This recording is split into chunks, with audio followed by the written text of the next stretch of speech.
Yo,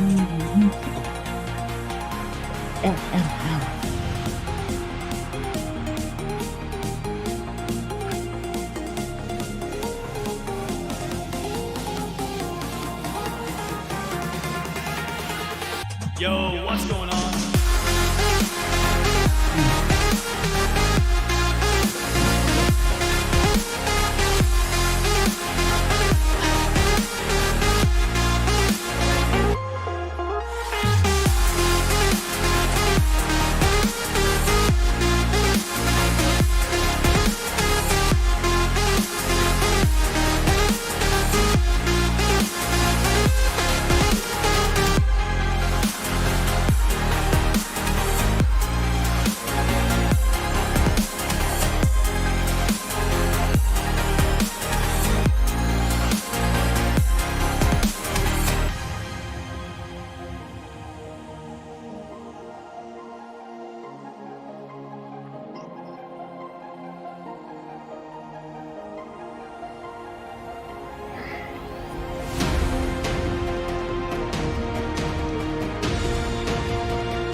What's going on, everyone? What's happening? How was y'all's evening? I gotta mute that. It's freaking me out. Okay. I was still listening to Killer Clowns. I mean, got totally original song that's not copywritten. It's not. You're hoping for a banger tonight. Oh crap, Michael! Now you got pressure on me now. No pressure, no pressure. So who are we out here? Dawn Weekend. I can hear. Sorry, I'm getting it fixed. Relax. Boomer. Michael. Ooh, play your cards right, Michael. Oh, snap. The Fantastic Publishing. Fantastic publishing. Yarp. So how was everybody's week? Oh, man. My week so far has been delightful. Don, Rican, Michael. Putting out shorts and Fantastic. going through footage. It's been just delightful. Just delightful. Just delightful. So delightful. Absolutely delightful. Michael, we're not going to talk about your OF, buddy. You're not fishing for clients here. I think there's a lot of his clients. She Giggity. said giggity. I was like, well, no, Erica's his manager.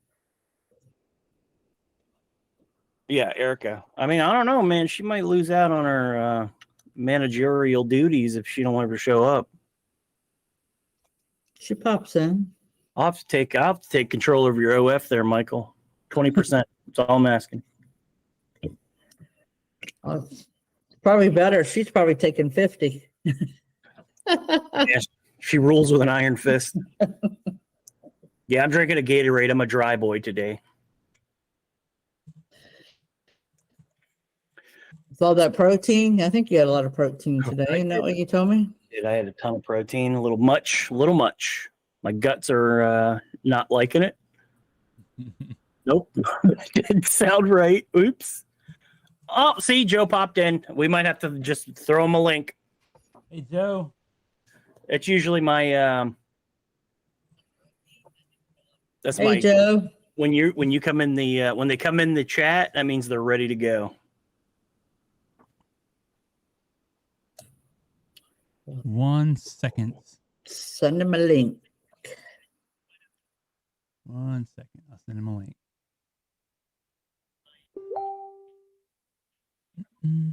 Oh, the guts, bruh. The guts, shredded.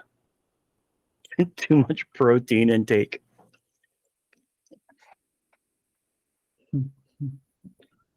All right. Email sent. So how's everyone doing? Is everyone doing fantastic?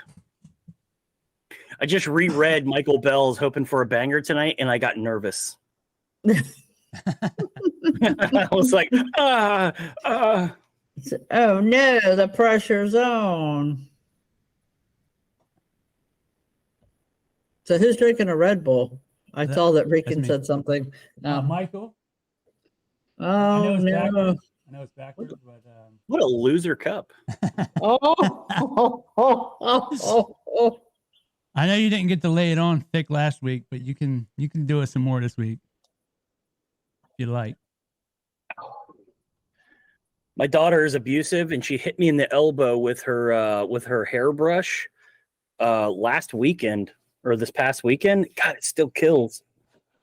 I think she broke my elbow. Not in anger, it was in fun, and well. Now you're getting older and all. Yeah, I'm getting old, and she whacked me with a hairbrush in my elbow, and I literally died. Literally? Mm-hmm. Literally.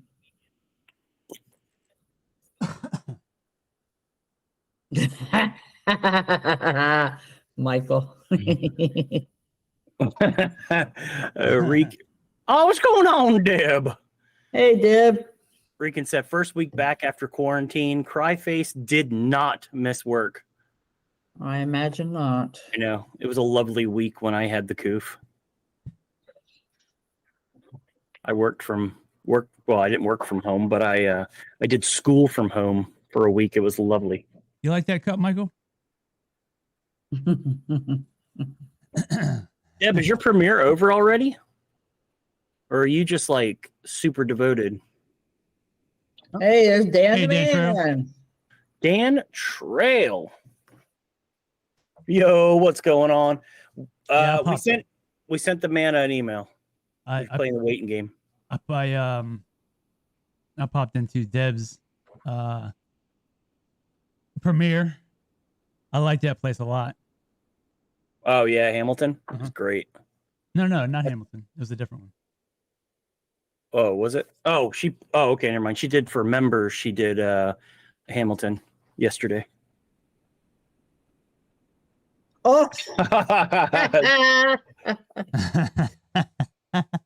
Oh, boy. You're devoted, but it's over. Oh my goodness. Hey, Mr. Joe. Hey, Joe. Okay, let's get it clear. How do you pronounce your last name? Vitale. Vitale. Okay. Now I get it. Because I kept going, my name is Vitale. How can I be of assistance? Oh, Edward. Well, welcome. Yep. I'm And happy to have. don't worry about the last name thing. People say Joe Vital. I like Vittle. I think I'm going to go with Vittle from now on.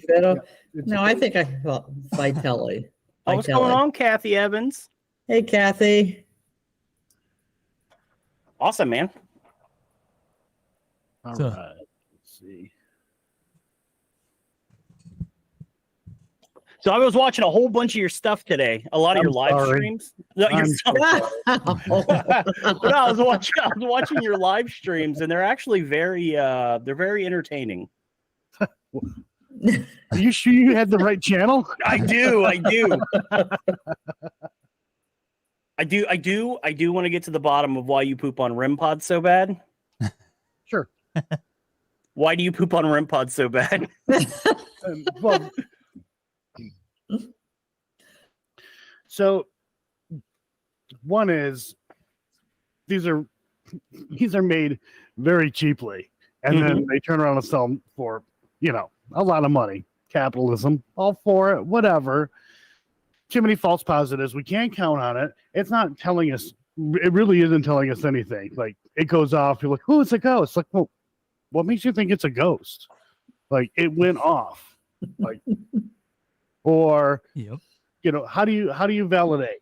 Well, here's what I did. I asked this thing to touch this thing 3 times. Well, that's great, and it went off 3 times. So that doesn't mean it's a ghost. That is true. I see Richard and Joe are going to get along very well. Yeah. I like it. When we went to the Monroe house, I used this. I think it was the first time that I used this one, and it kept going off nonstop, and it was driving us nuts, especially Dawn, because she was right next to it, and she moved it, and then eventually just shut the damn thing off. It just continuously went off. But I had also forgotten too that where we were at, there's a lot of EMF, and that may have been the one of the causes as to why it was going off. I do believe that because the temperature was fluctuating quite a bit in the basement, that was another contributing factor as to why it just kept going off nonstop. Yeah. I don't like Crow Judas just came in. What's up? Wow. He said, yeah, I don't like how Crow Judas came in. That was... He said, oh, God, not this Joe guy. I was going to say, I think they know one another. Yeah, I'm going to go ahead and say they do. Yeah. Yes. Yeah. Oh, yeah.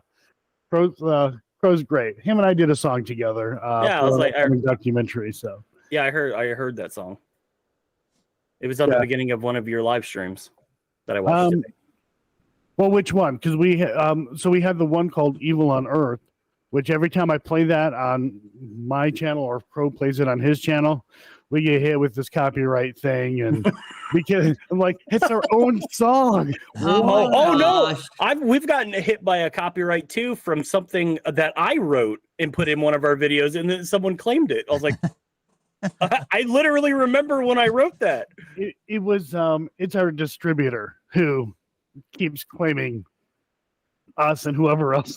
Wow. We're like, really, guys? I even messaged them and said, hey, look, from time to time we like to use a song, whatever, and you guys keep hitting us, and I got nothing back from them. I'm like, apparently they just don't care.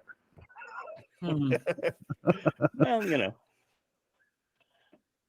but aren't you the copyright holder? So you're copyright claiming, and then you would get the revenue from that. Well, we are getting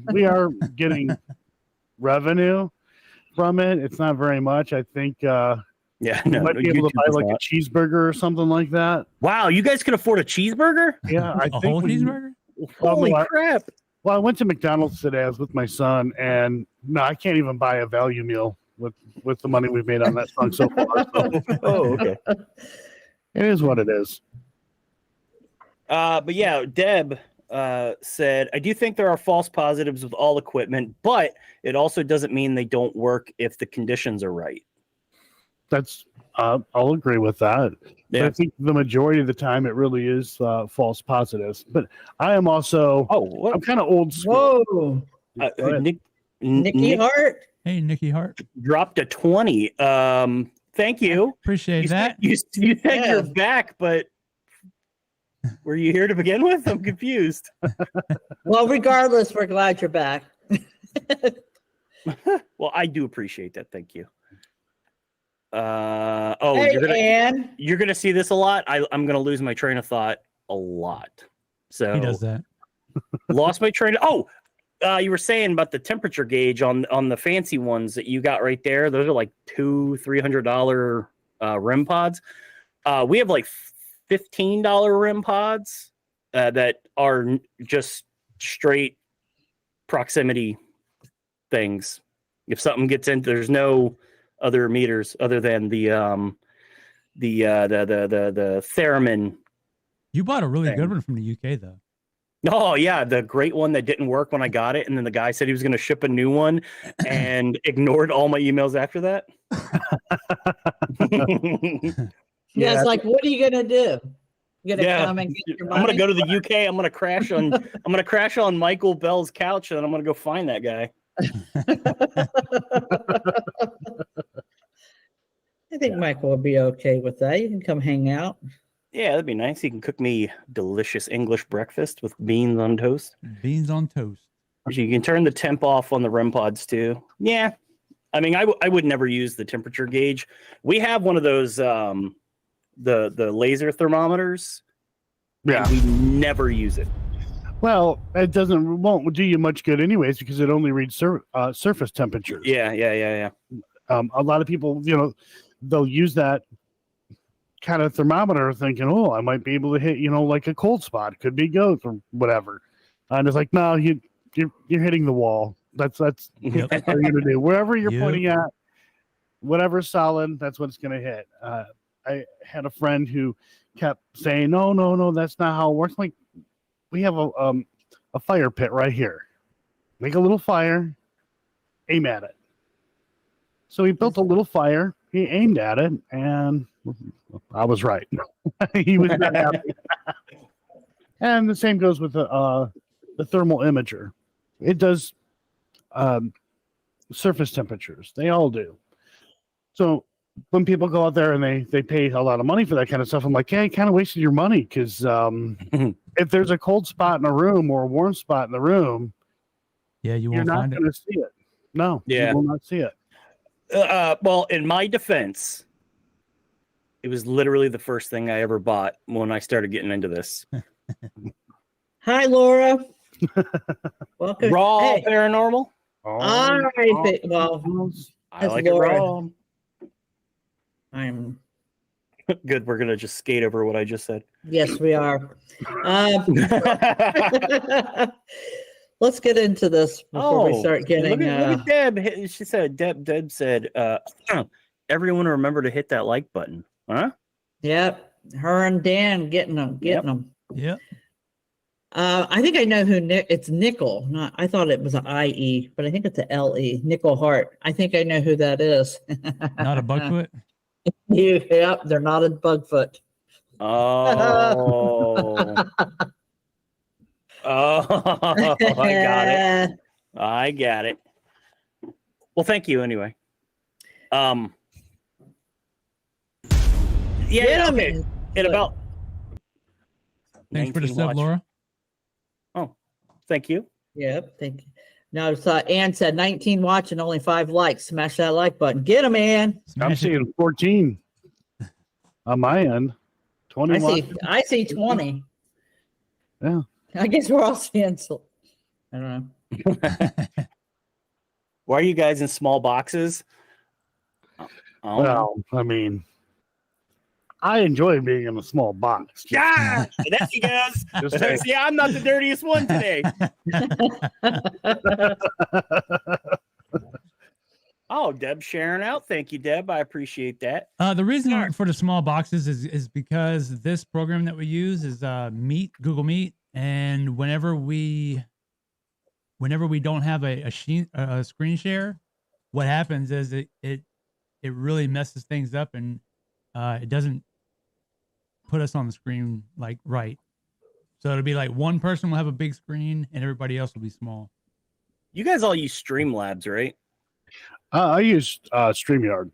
StreamYard. That's what I meant. We StreamYard. use Streamlabs. You use StreamYard. Okay. Yeah, you guys use the good one that I've been trying to get him to use, but we haven't done it yet. Is it good though?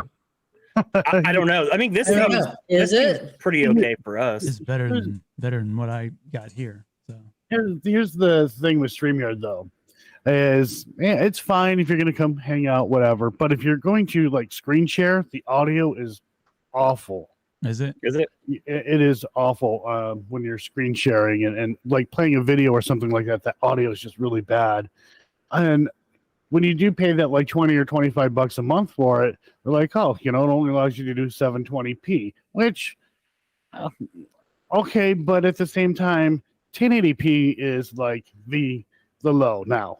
That is the lowest Yeah. form of HD. Yeah, we're amateurs. And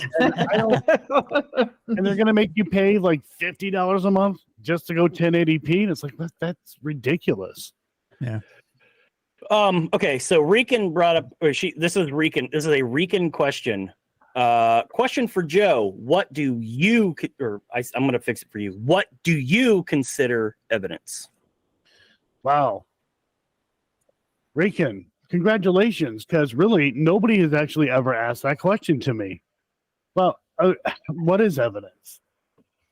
A lot of times evidence is what is more of an opinion, right? Like somebody captures something that is moving to them, that is evidence. To others, that's not evidence. What caused this object, this little something, whatever it is, to move? Did you go back and try to figure out why it moved? What were the natural causes? And if somebody's going to say, "Well, no, I didn't do that, but it moved," well, that's not really evidence. It's suggestive evidence. And when you really step back and you look at the things that people have captured that are legitimate, it's still pretty suggestive. I don't have evidence. I like this guy. I'll tell you straight up right now, I've captured some cool stuff. Will it hold? If I were to take it to a courtroom to try to make a case that paranormal is real, I'm going to get thrown out. It's not going to hold up. Also, the fact that this whole paranormal thing is based around belief, and everybody believes differently. Mm-hmm. And belief isn't evidence. Belief is a personal, you could say, an experience. People believe the way that they believe by their own experiences. So, Yep. I mean, what is evidence? Apparently, people just have a different take or an opinion on what they would consider evidence. But so far, I haven't seen like evidence to make me go, "Holy crap, it's real." All I have is experiences. Yeah, and I think that's all what it boils down to. And it'd be, even if you did have something on camera that was wild, I mean, you can't validate it after the fact. I mean, I could sit there and I could show footage of something that was captured. And so we'll take like Kenny Biddle, for example. I love Kenny Biddle. And, you know, he's a professional skeptic. I could take something to him and I could say, look, I tried to debunk this. Here's what I did.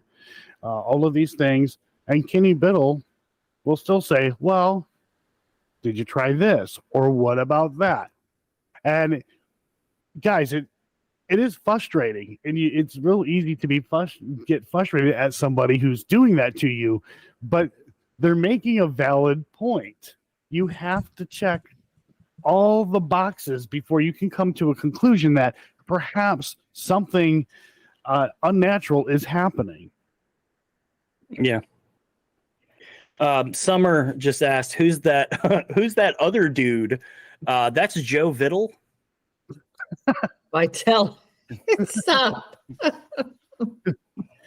He's a guest we have on. Yeah, we got a guest. I was actually quite excited because I don't know if you saw, but last week we discussed you on our stream, and I said I really don't know anything about him.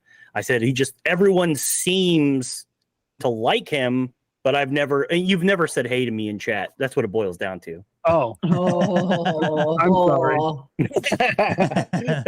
Okay, it's all good now. I'm terrible with trying to keep up with chat. I'm not gonna lie. Crow's terrible too.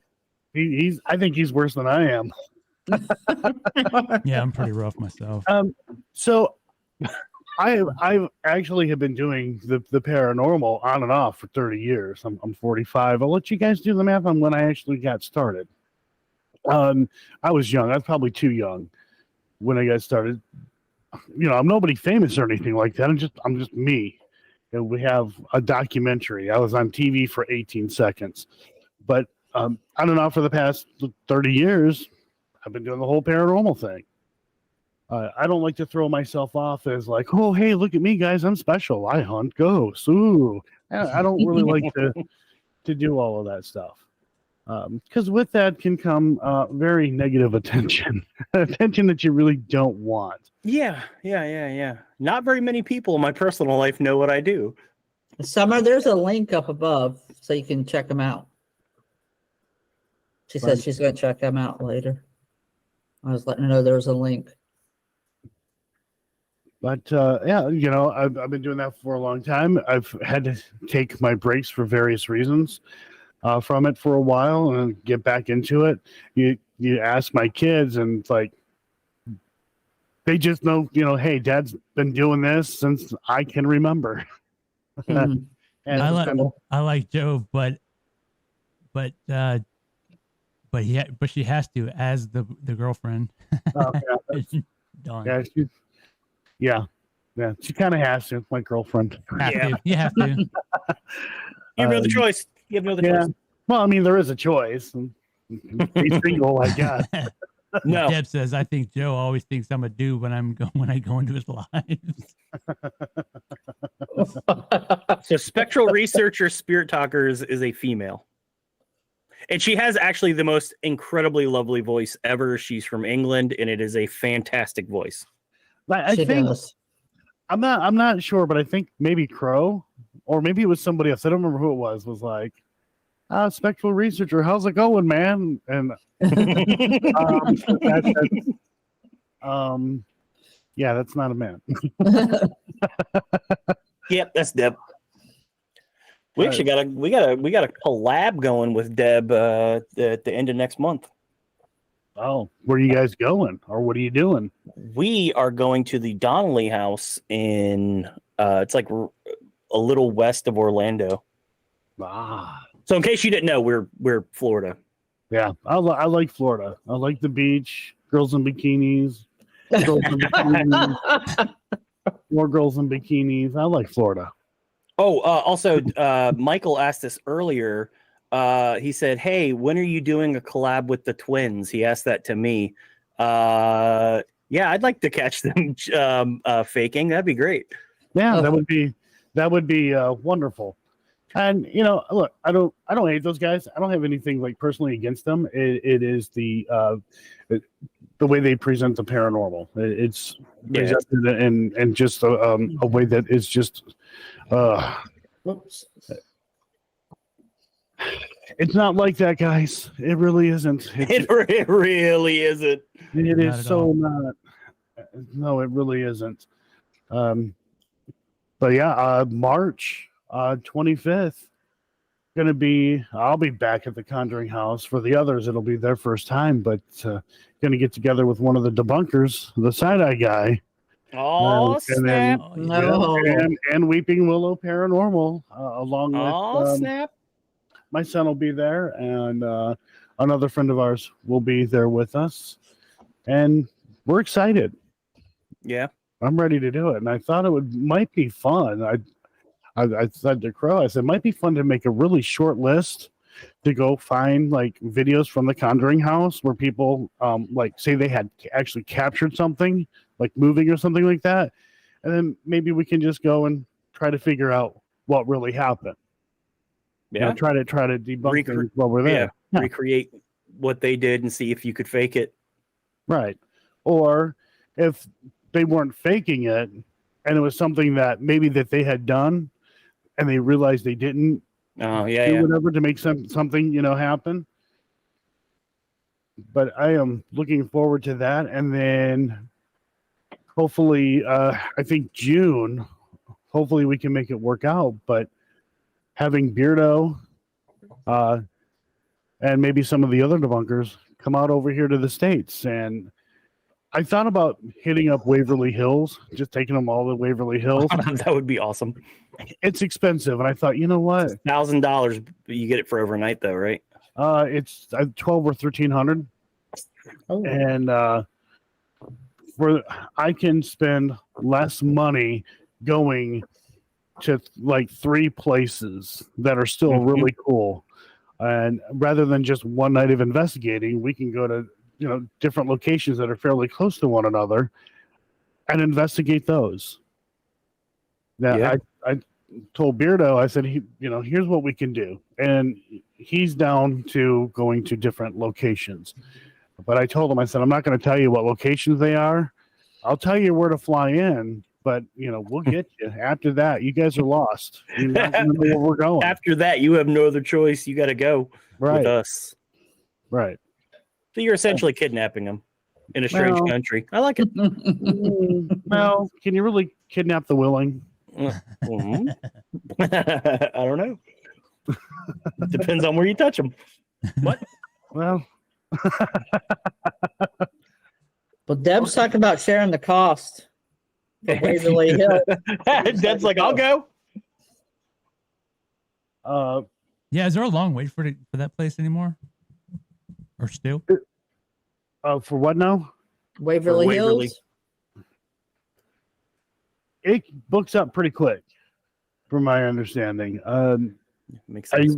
I tried to book it last month, I think, or I attempted to. Their page was down, and that was, I don't know what was going on with that. I informed the owner of what was going on with her web page, trying to get it all figured out, because they had a bunch of like drama and stuff like that happen some time ago, and I'm thinking, well, maybe I'm being directed to the wrong website where these other people were running it.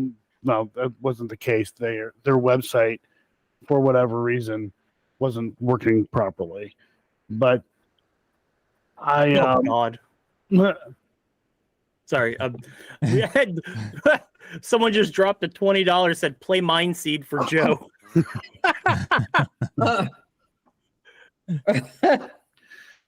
Okay. Don't you? Here's what it is.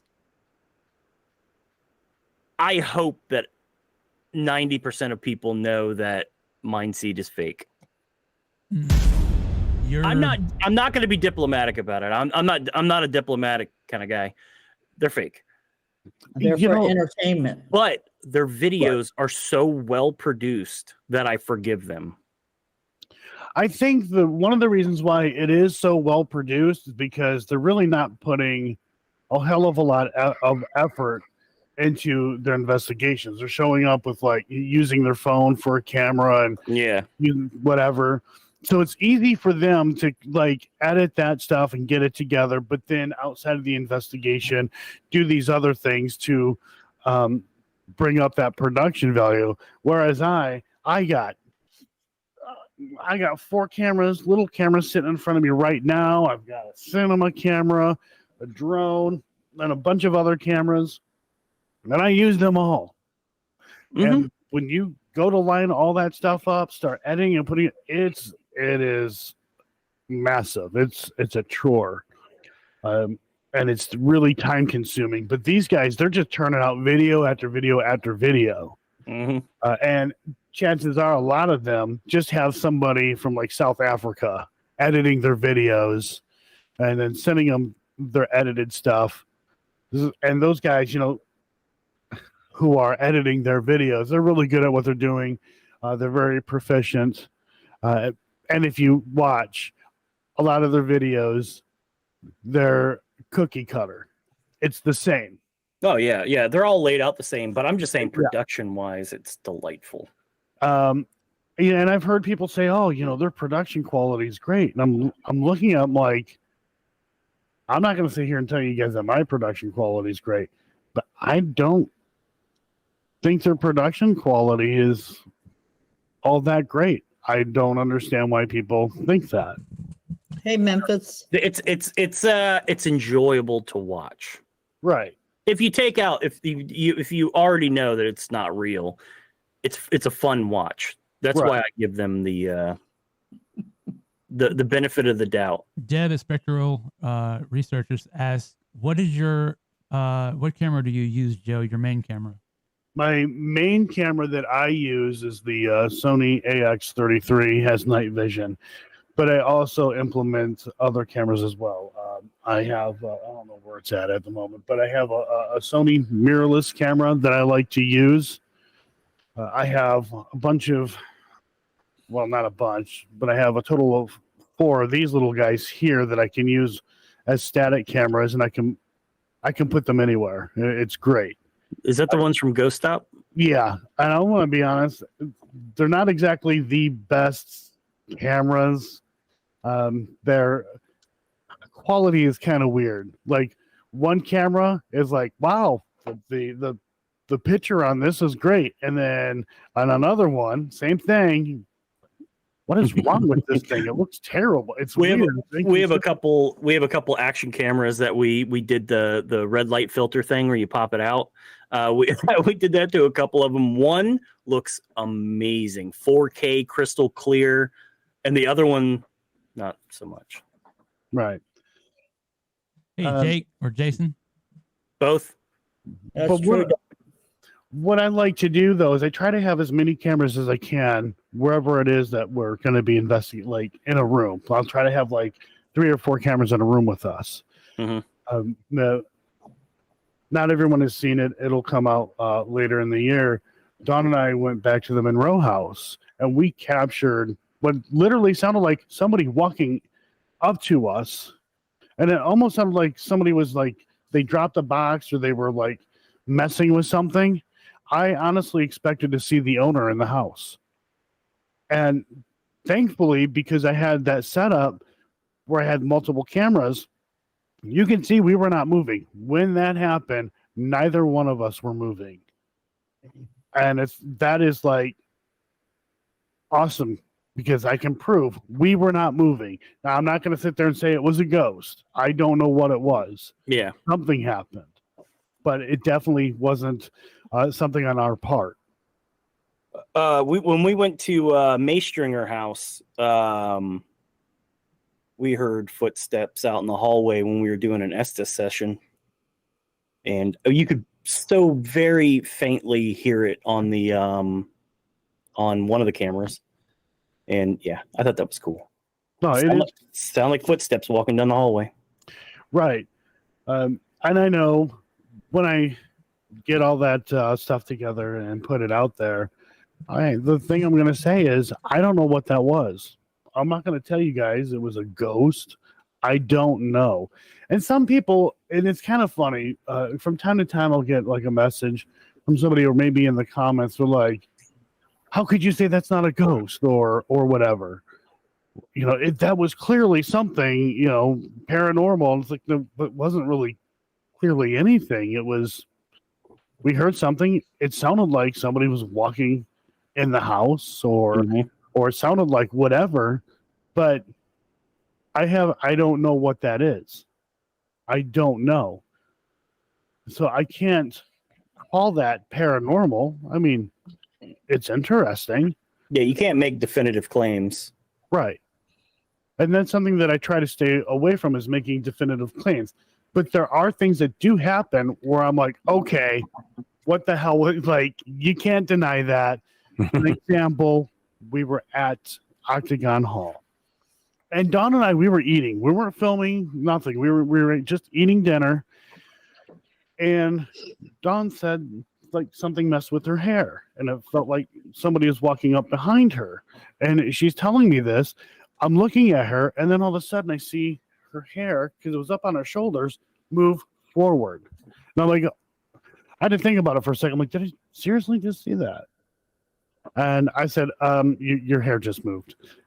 And I don't have any cameras running. The saving grace was Octagon Hall had cameras running. And they had a security camera aimed right at the back of her head. Now, unfortunately, it's not the best footage because the person like took their phone and aimed it at the screen and like recorded that way. But you can see something like lifted up her hair that it did happen. And I'm like, that has to be something. Like, I don't know what it was, but it has to be something. And I thought, you know, that was amazing. Is it evidence, though? I like what Jason said. Pick up sticks 24. It's more fun for the audience to identify it. And that's the other thing, too. I'll say, you know, hey, I'll let you guys decide. Yeah. Make up your own mind. I occasionally ask what everyone thinks. Like I'll have a little, not a prompt, but a little pop-up that says, What do you think it was? Right. Also, it's a little trick to try to get engagement. It never works. Yeah, it is a little trick to get some engagement, but if people want to leave their opinions on it or whatever, that's absolutely fine. If they don't, they don't. I don't like, for me, dude, my channel's not entertaining. Like, it is straight up like, this is real. This is what it's like. If you really want to do it, watch how boring my content is. Well, that's the fun thing is we do it, so I get enjoyment out of it. I understand what it's like to do that, and I enjoy it.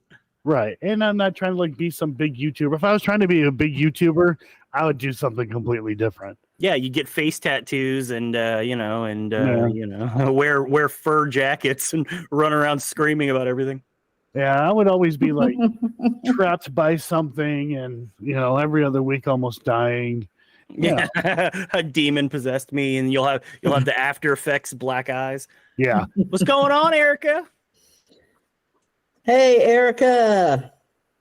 Hey, Erica. Erica came in the chat and dropped some droopers on us, so I'm gonna hit her with some droopers at a K2 and a bill. How about that? When we had filmed our documentary, The Harrisville Haunting, I was honestly expecting nothing to happen. So I was rather surprised when a couple of interesting things happened. But even watching that, it's like nothing really over the top. Yeah. I mean, it's like nothing super crazy. I mean, Matt had his experience at the house, but like certain things that had happened, it wasn't anything crazy or over the top, and that's really what the paranormal, investigating the paranormal is like. You either most of the time we don't get anything, and if something does happen, it's so like it's weird, because when you see it like the other channels and they get all this crazy shit happening and like things being tossed or whatever, that like people are like, oh my God, that was crazy. And it's like, well, here, this happened and this was real. And it's just something that slightly moves. Like, that wasn't anything. Nobody's impressed by it. It's like, yeah. It is what it is. People, people want what they want when they're going for their entertainment. People like over the top crazy stuff. Right. And that's why all the big channels get, a million subscribers. Right. And I don't, if people are going to do the paranormal in an entertainment aspect, I take no issue with that. But passing it off as something that is real that rubs me the wrong way. See, I'm so black pilled on that. I don't even care anymore. Well, honestly, we should care. Because it is doing damage. It really is doing damage to the field. And like, I talked to a guy, he was a scientist. We were at an event, and he just went to this event just to see what was going on. And we were talking, and he said something to the effect of, the wrong people are in the field. Paranormal investigators should not be investigating the paranormal, have their own bias. And we continued to talk, and he said, he brought up like a couple of channels that he had seen. Like, here's why we think this is silly. And he brought up, like, look at, these guys on YouTube. We know that's just pretend. Look at these guys over here. We know they're pretend. And you have these channels that are dominating, and more of them crop up. They're less inclined to even have an interest in the paranormal because they can't take that serious. One of my goals that I would love to do is to bridge that gap, but it is like everything that's been going on is just not making things easy. And we should care, because there are parapsychologists who are losing, or foundation or whatever, they're losing money because of these YouTubers making it all look silly, and nobody wants to take those guys serious anymore. So they end up losing funding. It's Yeah, Deb says we need to get more honest investigators to flood YouTube. Yeah, I mean that's a tall order considering what's out there now. more importantly, I was going to do a video on this. More importantly, paranormal investigators or so-called paranormal investigators are now starting to become more dangerous to people than anything supernatural. I'm watching these YouTubers go into residentials and the family's afraid, or the person who lives in the place is afraid. They're terrified, believe it's a demon. And not at one time do I see any of them try to go and debunk these claims. All I see is they're freaking out the homeowner or the family further, and then handing their phone off to their client, having them use a random word generator. And now they're freaked out because they're getting words coming up on the screen and they think they're interacting with something demonic, which is now really freaking them out. I mean, that'll cause trauma. That will cause the psychological aspect of it. And they do that thinking, oh my, this is going to be a banger video when we put it out. This person's freaking out and we're chasing demons. And it's like, wow. It's like, really, guys, this person is literally traumatized. And you have further traumatized this person. That's one of the reasons why I don't really like to do personal residences. We've done one. We've done one, and it was so uncomfortable. There is a lot to doing residentials. You really have to know what you're doing to do a residential. There's a lot of aspects to doing residentials that most people don't even think about. And again, watching some of those YouTubers go out there and do these residential cases, I'm like, what are they doing? They're not qualified to do this. They're barely qualified to go pay for a building and run around chase ghosts. What are they doing? I think the majority of them do what Mindseed does, which is they pay actors. Well, I thought it was pretty cute seeing some of these guys claiming that, oh, this is a residential. It's like, no, it's not. It's an Airbnb. It's an Airbnb. That's hilarious. And I had a suspicion that that's what they were doing, especially Mindseed. And then we watched the Side Eye Guy video where he was going off about that one that was supposed to be where was it supposed to be? Either way, right? And it wasn't even in the same state. Like, I didn't get mad about that. I thought it was funny. It's so pathetic, right? I actually told Beardo long before that the Side Guy put that video out there, and I may have mentioned it on my channel a couple of times as well. I'm like, these guys are going to Airbnbs claiming that they are haunted because Airbnbs are cheap compared to locations. Yes. So they can go in there and pretend that, oh, this is a residential case, and here are their claims, and they're terrified. They don't want to come here. So they asked us to help them out. And they're not helping anybody out. I thought it was hilarious. And the first time I heard about this, I don't know if she's going to take any legal action against them or not. I'm not sure. But a friend of mine has a couple of Airbnbs scattered across the states here. And one of the teams, big YouTubers, went to her Airbnb. Okay.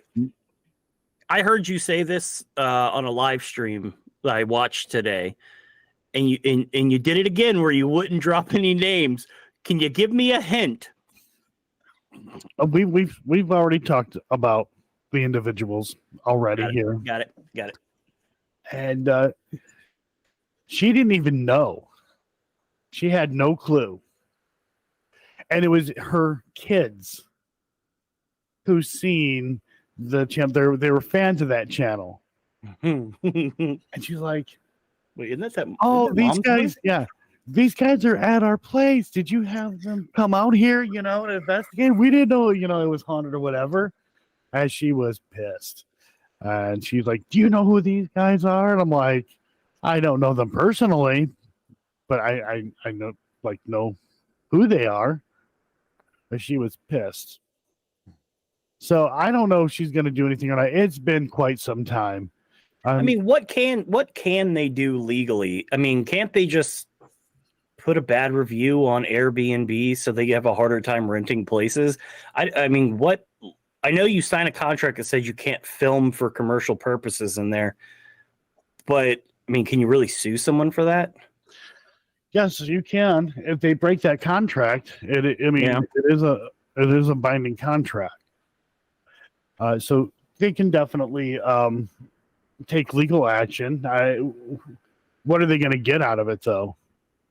Yeah, like maybe get them banned off of Airbnb or something. I mean, Which would be hilarious.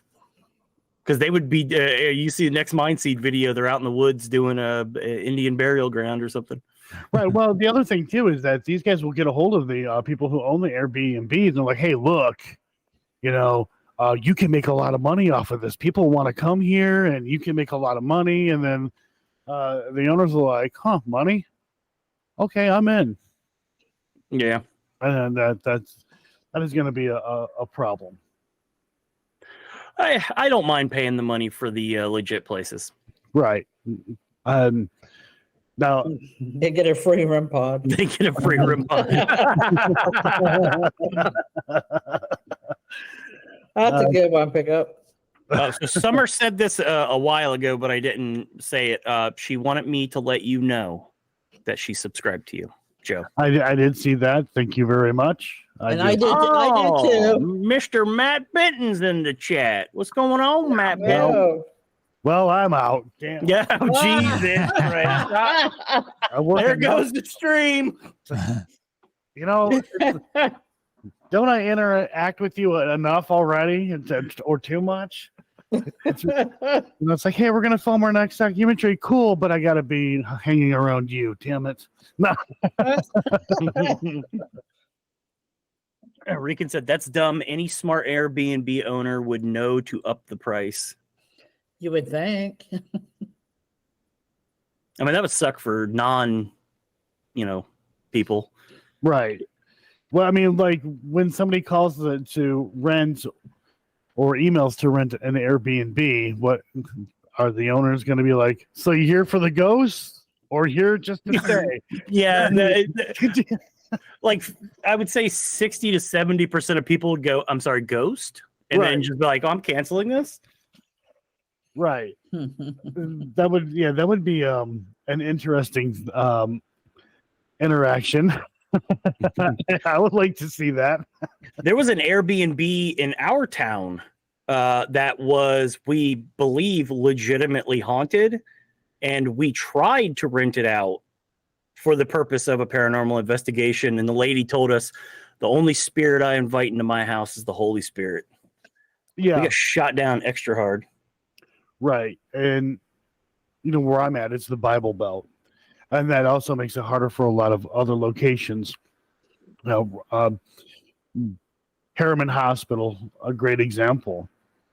When you go to investigate there, you have to, when you pay, you agree to the terms and conditions. And those terms and conditions are, you don't say demons, devils, demonic, anything that has anything to do with anything evil. Mm-hmm. Don't mention it in the videos. And he wants to be able to review the content before it goes out there. Well, he had Exploring with Josh, Seth Borden, Sam, and Colby go to his location, and their entire investigation was basically based around a word generator app, and the word demon came up, and that was it. They ran with it. Uh, the owner was not happy about that. And we went there to investigate, knowing that the word demon or anything like that should not be said in my video. But I'm like, no, I'm going to go look for demons. So I made some jokes here and there in the video, looking for demons. I'm like, damn, they're not here. They got the night off. I guess they're afraid of us. Popping some jokes off here and there. And he was cool with that. He was very cool with that. No, that's good. But what happened was people had seen those videos like, whoa, wait a minute. What's going on here? It's the Bible Belt. This is not what we agreed to. Because when he bought that location, there were people who were very concerned about it being haunted and people going in there, it's all demons and such, right? That's how the Bible Belt is. It ain't ghosts, it's all demons. So that didn't go over very well with a lot of people. So they got a little, Ronnie got a little heat for it. So then he, no, here's the terms and conditions. Follow them. If not, I'll take you to court. It'll be like a $10,000 or $20,000 fine. Ouch. Now, if somebody goes in there and does that and breaks those terms and conditions, is Ronnie going to win in court? I would say yes, but at the same time, they just might be like, get out of here. Even though it's a binding contract, they may say, get out of here. Wasting my time. Right. Yeah. Sorry. I was going to say, gonna hold up the court for spooky ghosts. Jason or Jake said that they're headed to the Harriman Hospital in April. Awesome. So I highly recommend you guys going there. The second floor hallway, guys, it is a block long. Like, it is ridiculously long. Try to sit in the middle of the hall. Keep in mind that there is a breeze that does come through the hallway, so you will hear some sounds, knocking sounds and stuff like that. My son and I, we didn't catch it on camera, unfortunately, but my son and I both seen at the same time, like this shadow thing pop up out of nowhere behind this garbage can. It was about 2 feet taller than this little garbage can, but we both seen it and went as quick as we had seen it. And I did not capture it, but definitely pay attention and hang out in that hallway. Just sit down and just ask questions, see what happens. And I would definitely have cameras in that hallway. A lot of banging too. Erica said, I love hallways, and I'm not sure why. There's a mean joke. Yeah. Don't you remember the meme, the picture Rican sent you? And we posted it? Yeah, we got in trouble for that too, Well, didn't we? we got YouTube. Yeah, was I think mad so. about that. Oh, jeez. Uh-huh. Oh man. So yeah, but what we were saying earlier that brings it back. What would you consider? So me doing this, I'm not trying to prove anything to anyone watching.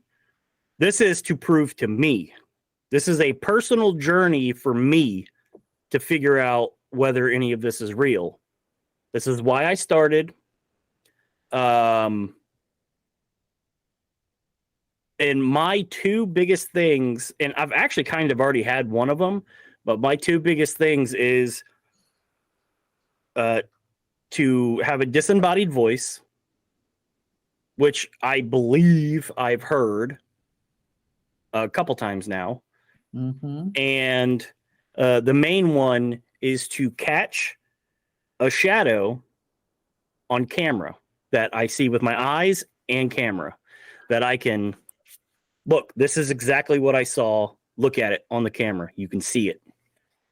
I have captured a huge shadow figure at Hales Bar Dam. I have captured disembodied voices. I have seen quite a few and heard quite a few baffling things. Everybody gets into the paranormal for different reasons, right? It can be a personal journey to find the truth, or it could be to go and prove one way or another if this is real. It's human nature to be curious about what the hell happens to us when we die, because it's impossible to imagine us being dead.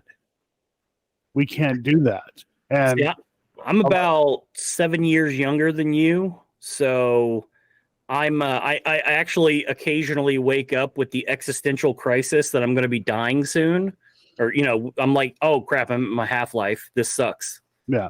So yeah. My curiosity is spiking extra.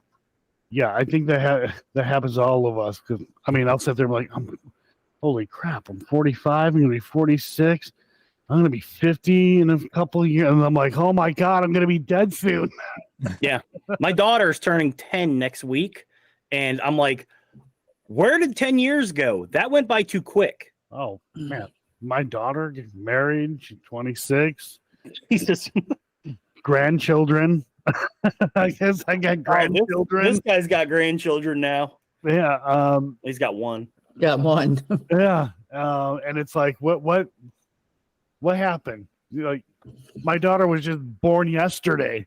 Yeah. Where did the time go? What happened? Yeah, it's scary. So yeah, I do understand trying to get some answers, trying to figure some stuff out. Very curious. For me, so there's kind of like two parts of it for me. One is on one hand, I'm not really looking to like prove anything to anyone. I'm just doing my thing. But then there's that other part that does, more with documentaries where it's like, okay, we're trying to prove that this stuff is real. We're trying to find the answers. Like, now I want to prove it, prove that this is happening. And it's kind of weird. My YouTube channel, for example, I'm not trying to like prove anything. Whatever happens. Hey, if I do end up proving something, that would be great. But it's a journey for my YouTube channel, and it's fun. Yep. But so it seems like you're going through the same thing that pretty much we're going through. Right. But for documentaries and what we do with those documentaries, then it's like, game on. We have something to try to prove here. And it's a little weird sometimes to try to balance. Yeah. Because sometimes I fall into we're going to go to this location and I'm going to try to, prove that this, and then I'm like, Joe, wrong place. It's YouTube, Joe. Just go have fun. This isn't work. It is a lot of work, but it's fun work. It is. Even going through all the footage is fun. Oh, I'm glad you enjoy it. I hate it. It's like, I already did this. Why am I watching me do this? Watching me do it again. No, it's time consuming, and it is pretty grueling. But I don't know. I enjoy it. I do enjoy it, and of course, it has its ups and downs. Everything does. I'm like, oh, more cameras, and then I end up making more work for myself. Because now I have a bunch of footage, a bunch of audio that I gotta just get together, try to go through it all, put it together, get it out there. I probably, and I'm sure I'm not the only one, of course, but I probably put more effort and others as well than the channels that have the hundreds of thousands of subscribers and a million subscribers. I probably put more work into getting things set up, to investigate and all this footage. Oh yeah. Well, see what they're doing. They're not setting up for it's a good angle. I got a good angle on that. Right. They're like, okay, so when I do this, you're not gonna be able to see me pull the string, are you? That's what they do. That's where their effort lies.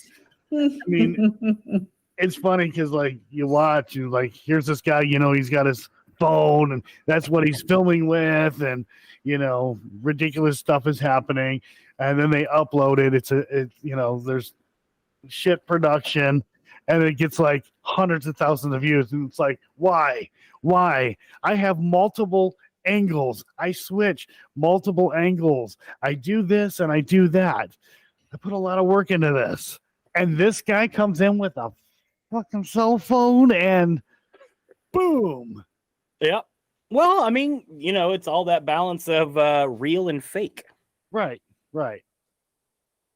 I don't know. I laugh at fake videos. I think they're hilarious because they're fake. Like, we were watching a Mindseed video on stream. It was the one where, remember that lampshade? It kind of like floated up and then over, and it was clearly pulled by a string. I laughed uncontrollably. I think one of the debunkers did a video. Yeah, I think actually we were watching the was it Side Eye Guy? It could have been. It was either Side Eye Guy or Beardo. Yeah, it was. It might have been Beardo. It could have been. And I love the debunking community.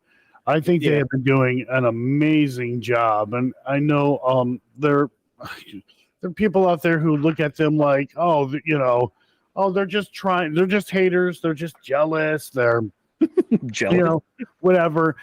And it's like, no, they're doing what paranormal investigators should be doing. The fundamentals of being a paranormal investigator involves debunking. Yes, that is the have to. Go ahead. Oh, we've gotten stuff on film that while watching it, I have debunked stuff, and I'm like, oh, and then I'll just cut it out of the video. So that was something that I was doing. I was cutting out, like, oh, hey, what was that? What happened? Let's go figure it out. And then, we get our answer, and I would cut it out of the video.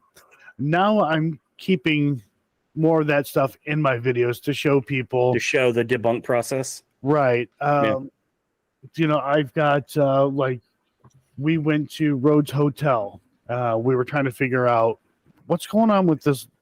Why is there a light being turned on? Like, it didn't make any sense.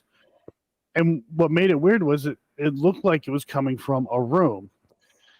And I knew there had to have been a logical explanation for it. Dawn and I would have noticed a light being turned on in a dark place like that. We would have noticed. We're like, hey, who turned on the light? The cameras would have picked it up. Something happened here. I need to figure it out. I go on Google Map. I check out the area. Okay, cool. There's a street light. Problem is that I don't think it was the street light. Too much in the way. I go back, and then I notice something. And I figured out what it was. And there was a reason why we didn't see it. So I got to go through that whole process of debunking in that video. But, we do our best. You're not going to tell me what it was?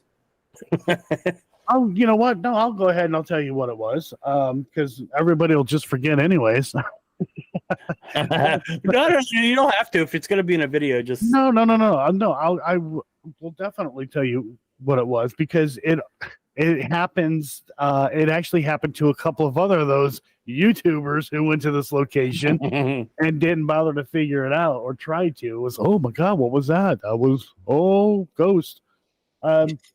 Clearly ghost. Yeah.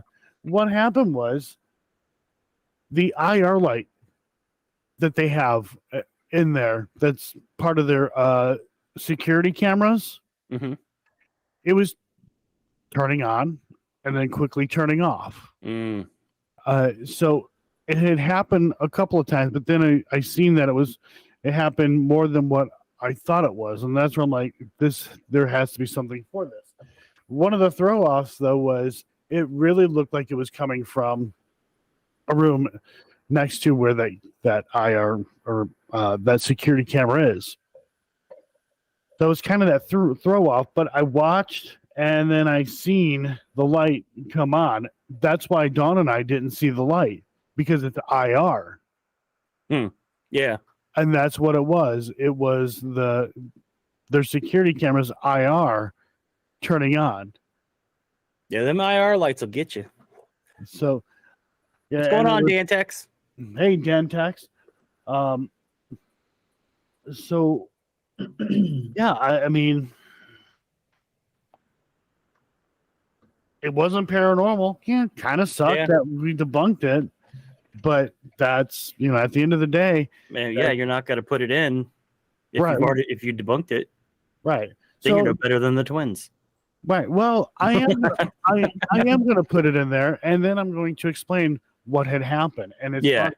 because Don had seen this was going on with some of the other guys that were going there, and they never picked up on that. Like, oh, what was that? It was like a flash, or oh, it got really bright in here. Ghost. It was paranormal. So things like that, I'm starting to leave in my videos now. Yeah, Erica just said that I should leave it in the videos. Okay, I can do that. the debunking process, like anytime like a K2 or something goes off, him and I have a few minutes where we go searching around for potential. Oh my God, you should seen. We had it on our Patreon, but Patreon's gone. We just have memberships now. But we had the uncut of this house that we went to in St. Augustine, and like every 10 minutes it's us peeking out windows looking for the tour guides because we were under suspicion that they were like setting off EMF into the house, making equipment going off. We were very paranoid. Like every 10 minutes we're peeking out windows with our cameras looking for the guys with like a little button. We're dubious by nature. Like I always automatically think that someone is making things set off. You know what I mean? Right. I'm seeing a question that's kind of funny. Yeah. Do you run from spiders like Richard and Eddie? I am sorry, but spiders they were created by the devil. And I don't want to be around spiders. Like, so I'm the non-sissy on this panel right now because I do not run from spiders. I don't run from them. I'm just like, yeah, you're dead. Oh yeah, I'll kill them. We have brown recluses where I'm at, and we have black widows. And I had no idea that brown recluses were pretty aggressive spiders. Oh yeah, they'll tear you up too, man.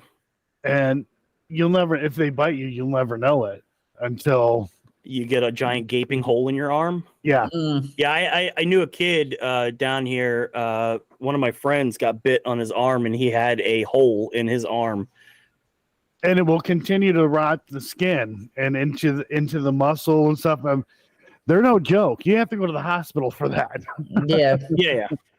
Yeah, I don't run from spiders. I'm not a sissy. We have a sissy little girl. We have spiders down here that is like the size of your hand. Yeah, we have wolf spiders here. Yeah, too. wolf spiders. Yeah, that's what we have like a ton of. And this dude is terrified of them. Hey, look, I'm not going to admit that I'm not going to deny that I'm a chicken shit when it comes to spiders. Have you like the fangs on wolf spiders? And I was like, holy shit. Yeah, like their fangs are no joke. And they, oh wait, no, I'm thinking of the other things. Never mind. Oh, Deb, where are you? Wolf spiders are aggressive, actually. And then, I believe they are too. I remember there was a wolf spider that was coming down from a web. I heard it before I seen it. I literally heard a sound. I'm like, That's what is awesome. it? Oh my God. That is great.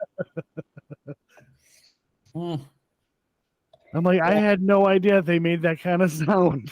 I was too close. Anne does not like spiders either. I don't care about them. They don't bother me. Dawn doesn't like frogs or mice. Well, my daughter's mother was a big, huge sissy, like worse than anyone I've ever met when it came to pretty much any insect. So I was always on kill duty. So I just got used to spiders, and smashing them because I used to be a little twinkle toes when it came to spiders back a long time ago. Deal with having to be on murder duty. I'm immune. My fear of spiders came when we had a janitor in elementary school. He had a tarantula named Mr. T. Mr. T. Did it have gold chains? No, but that would have been cool. That would have been rad.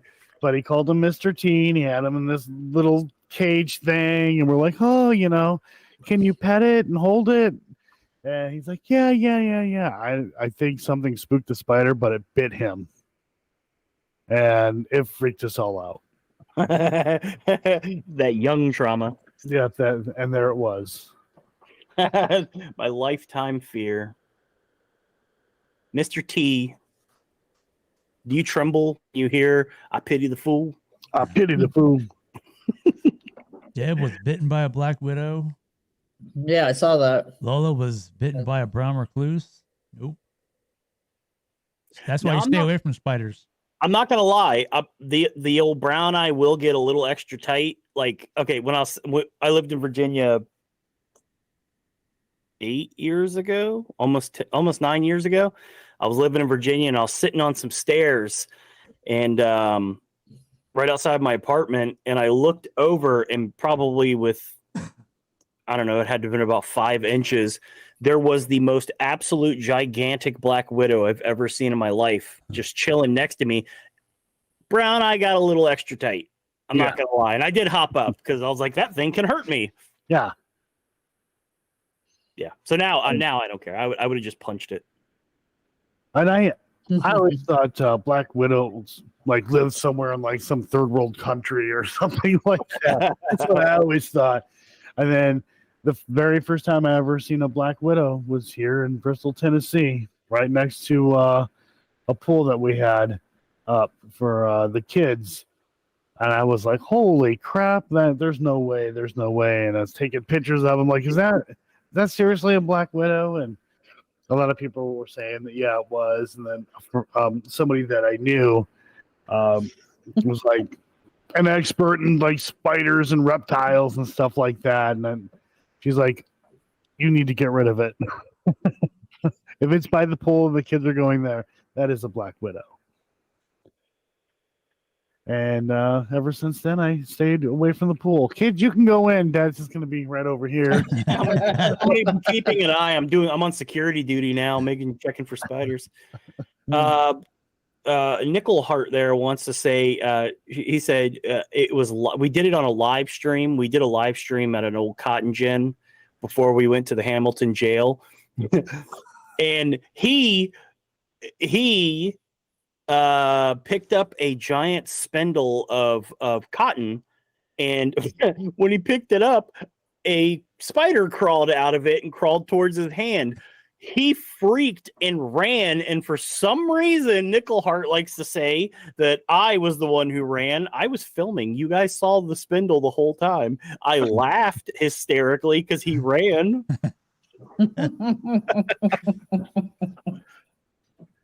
Nothing beats the he poked a dead one and it got stuck on the thing he poked it with, and he went. He came back up with it, and he came back up with it, and he thought it was alive.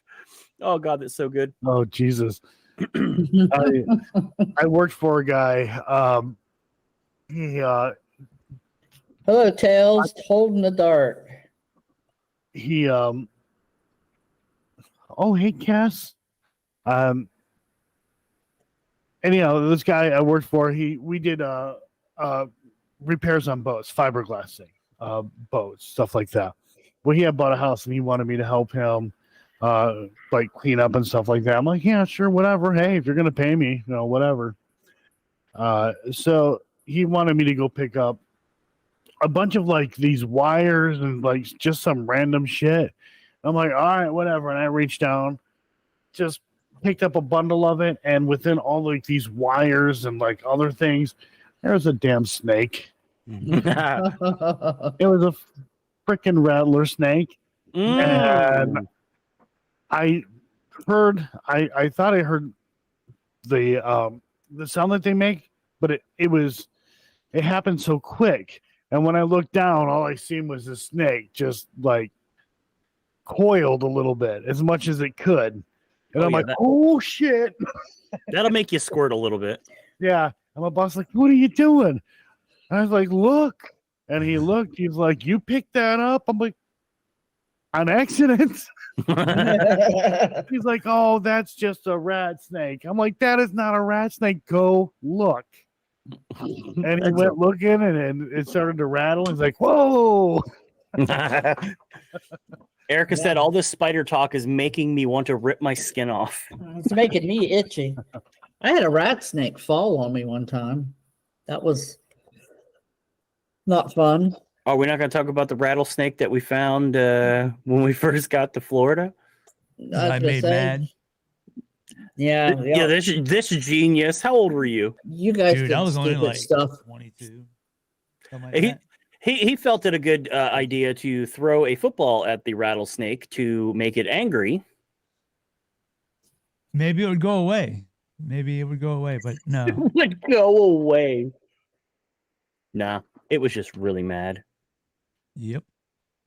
Deb had a water moccasin fall on her head when she went through a door once. A water moccasin. The rattler that came off of that snake is still around somewhere. Yeah. Oh, Dan Trail's going out. Family emergency. All right, okay. Brother, all as well. Yep. Take care, Dan. Good night, Dan. Here's one that'll make people's skin crawl. Yay. The last residential I did, I thought the guy vented this woman well enough to where conditions and other things would be safe to go and investigate. Make sure everything was on the up and up with this person. We go there, and she's like, you look familiar to me. I'm like, yeah, I get that all the time. And, she kept looking at me, whatever.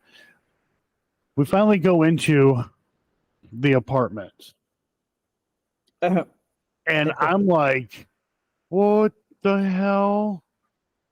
Cockroaches everywhere. Oh. And here I have my gear, a backpack with gear in it. The ashtrays were just like mountains of cigarette butts and ashes. It was the bed was just this. I'm like, what the hell did you get us into?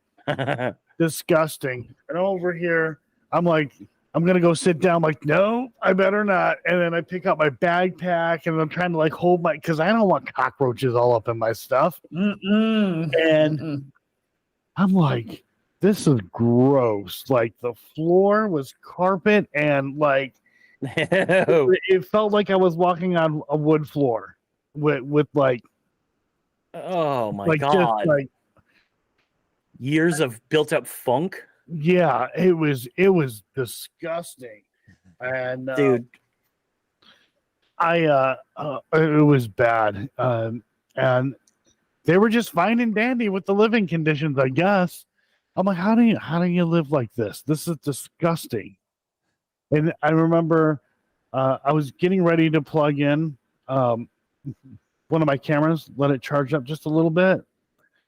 And when I went to go charge it up, a freaking cockroach came out, not out of the power outlet itself, but the plate. It came out from behind the plate. And I'm like, oh. I'm like, oh, God, no. I want it out of there. And then she started to hit on me. Yeah. I heard you talking about this story today. And I think I'm done doing residentials. Last residential. That's hey. Was she a disgusting sweat hog? My God. Sweat hog. I mean, she's filthy, but would you take a crack at it? No. Okay. Now, Edward, on the other hand. I am a filthy, disgusting person. No, I wouldn't have. 100% would not have. And they're my sons. I can talk about them like that. He would not have thought twice about it. I would have thought twice about it and then did it. I would have rather stuck my wiener in an electric pencil sharpener. Not a manual? Oh my goodness. You know what's funny about that? You were talking about that. we went to I'm not going to say which place it was, but we went to a legit place where we paid money. And I sit there, I crack open a Red Bull because I am old now, so I have to drink Red Bull before investigations. And so I got my Red Bull up on the counter. We got all our gears laying in there.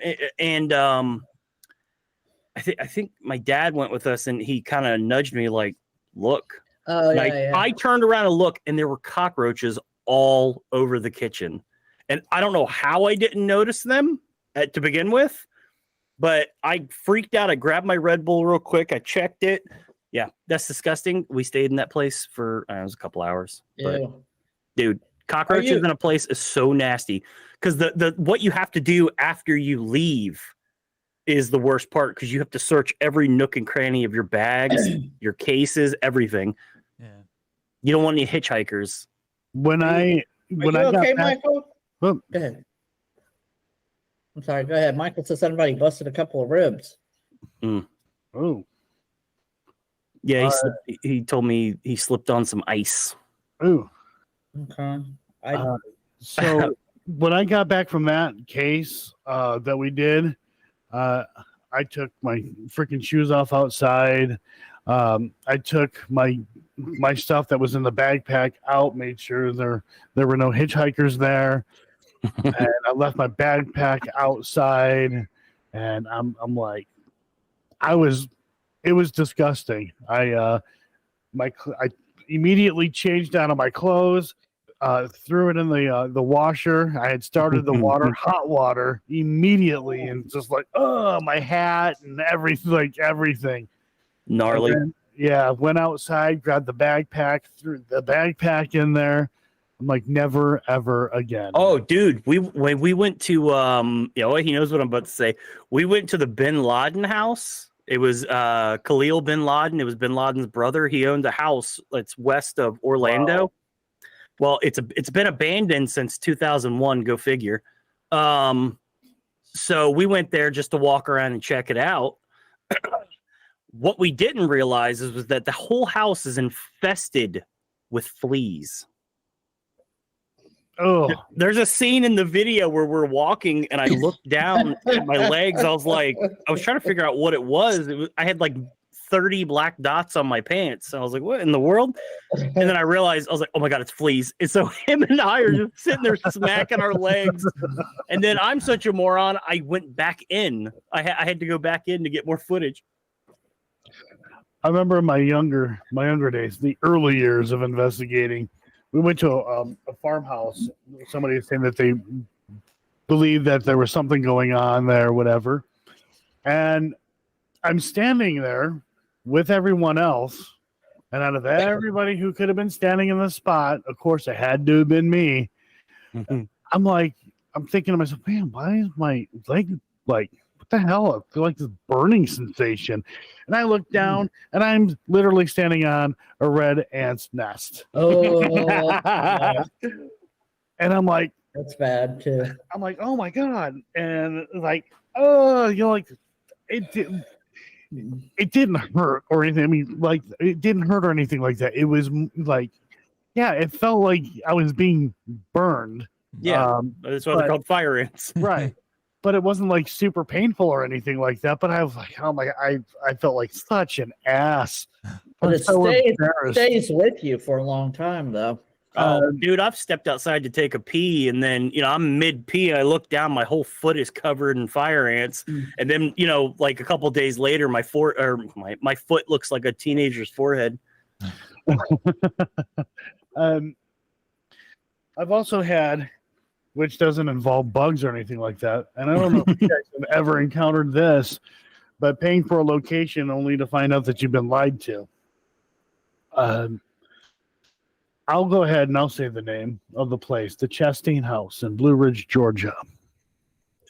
We went there to investigate. Supposedly it's haunted. Two of the people said that they were going to go ahead and do the research. Okay, go ahead and do the research. That's fine.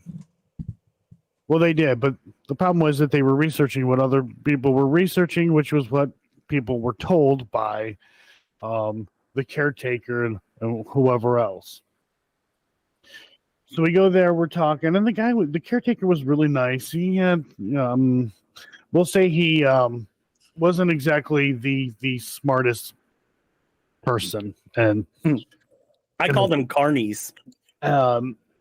and obviously he wasn't well read or anything like that.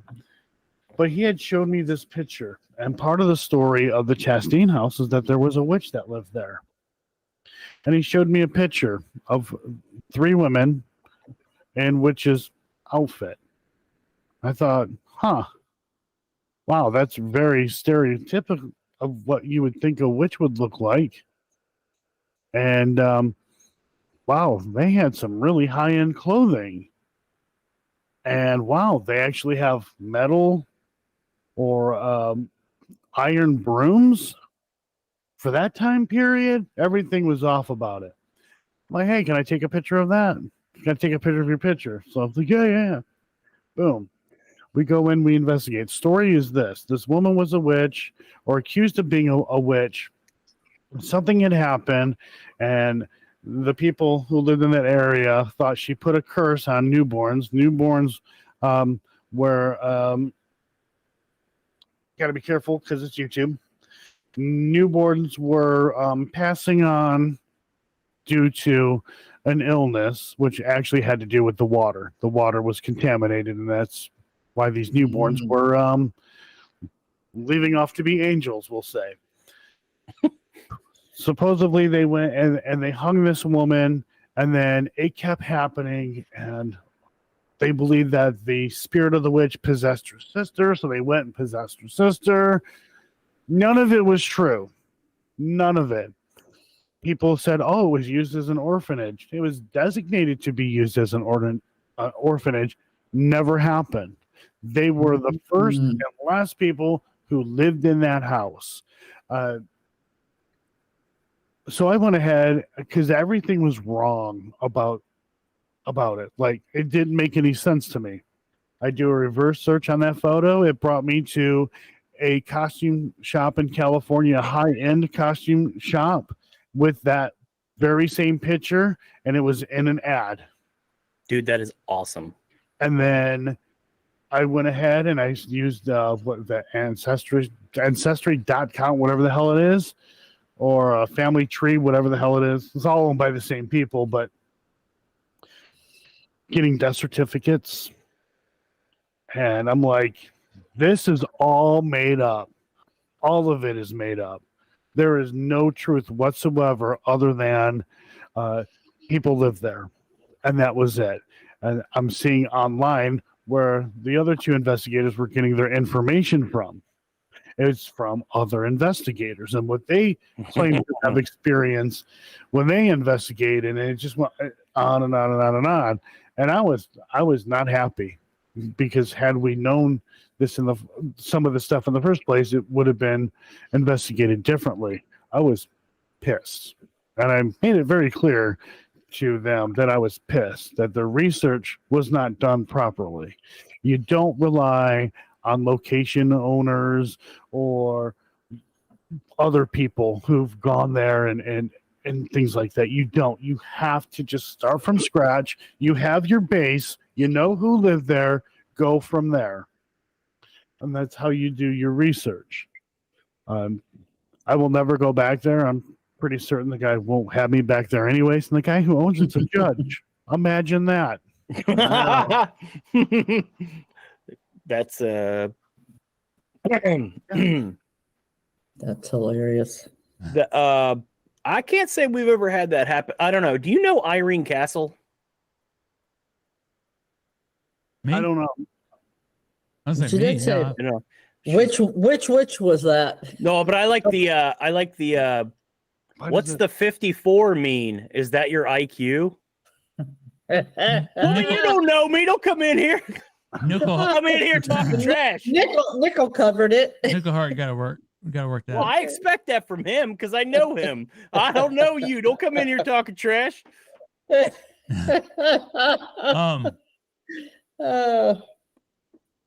am I, Ann. It's all good. Deb has a question. Oh yeah. I have a question for Joe regarding locations and owners. Eddie told me that Larry Dwayne Hall had stayed at the Monroe house when he had a relative living in the house. Do you know anything? Okay. So I did research that. I know the name of those relatives. I'm not going to give that out. Dawn was with me when I was researching this. I came to a dead end. I cannot confirm that he was there. Now, I was told that they have proof that he was there. I have not seen the proof. As far as I'm concerned, as of right now, he wasn't there. I had done extensive research on the house. There are some gaps that give leeway to some possibilities, but so far, also, there are only 3 confirmed deaths that happen in the house, and I either have their death certificates or newspaper clippings to prove that, and it says where they died. And all of them were male. There was a 21-week-year-old that passed away, SIDS, and then the other 2 gentlemen basically died of like heart attack, heart disease. That's all we know. Now, I also found the guy who, or one of the guys who's doing the satanic rituals in the house. I know his name. I'm not telling you his name. But behind me, it came yesterday. He wrote a book of poems, and they are very, very interesting. And I did a lot of research. I know everyone. I have the names and everyone who lived in the house from the time it was built all the way up to when Pam and Eddie bought the house. Now, like I said, there are some gaps because they did throughout the years rent the upper part of the house out. So there could be there's a possibility that we could be missing a family somewhere in there, or maybe 2 families that were living up there and renting. But the others, I believe it's a demonic case. However, we're trying to figure out too, because there are human remains in the crawl space. That is a fact. We do know that. If only these gentlemen have passed away in the house and the infant, why are people getting EVPs or hearing children or women? Why are we getting EVPs of women? What is going on here? Is this entity just pretending? This demonic entity pretending? Or does it have something to do with the remains that are in the crawl space? Who were these people? We have no idea who they are. Yeah, you seem to be an expert on Monroe House. I wouldn't say an expert. You have to do your due diligence. We're doing a documentary on this place. Yeah, and we want to be right. We don't want to look stupid. And if we do mess up, we will definitely own up to it and put that information out there. But we want to make sure that we are as accurate as we possibly can and tell the truth. Yeah. When you can remove all the fairy tale bullshit, when you can get rid of that and you're left with the facts and the truth, I can't say you'll figure it out, but it'll lead you closer to that answer. Yeah. And that's what we want. We want the answer. What is this? And how can we prove that something like this exists? Yeah, that is the general gist of it. Sky Talker says hi, Joe. Hi, Sky Talker. Mhm. Let's see. She said, Deb said that the owner said that they are ancient remains, but yes, I have captured a lot of female and child EVP there. So I was told that those remains are those of settlers, just like over 100 years old or something like that. I don't know if you'd consider that ancient, But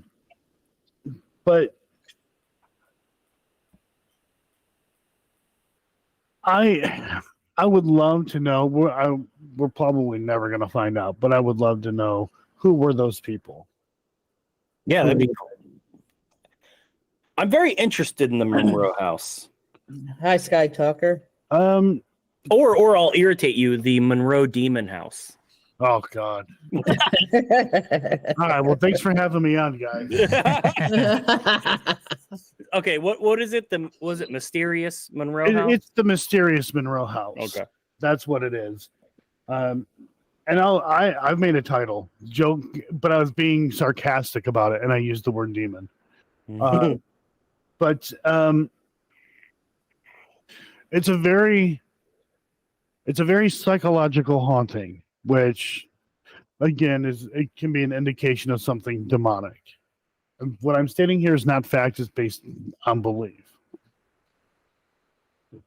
For whatever reason, women are far more affected by it than men.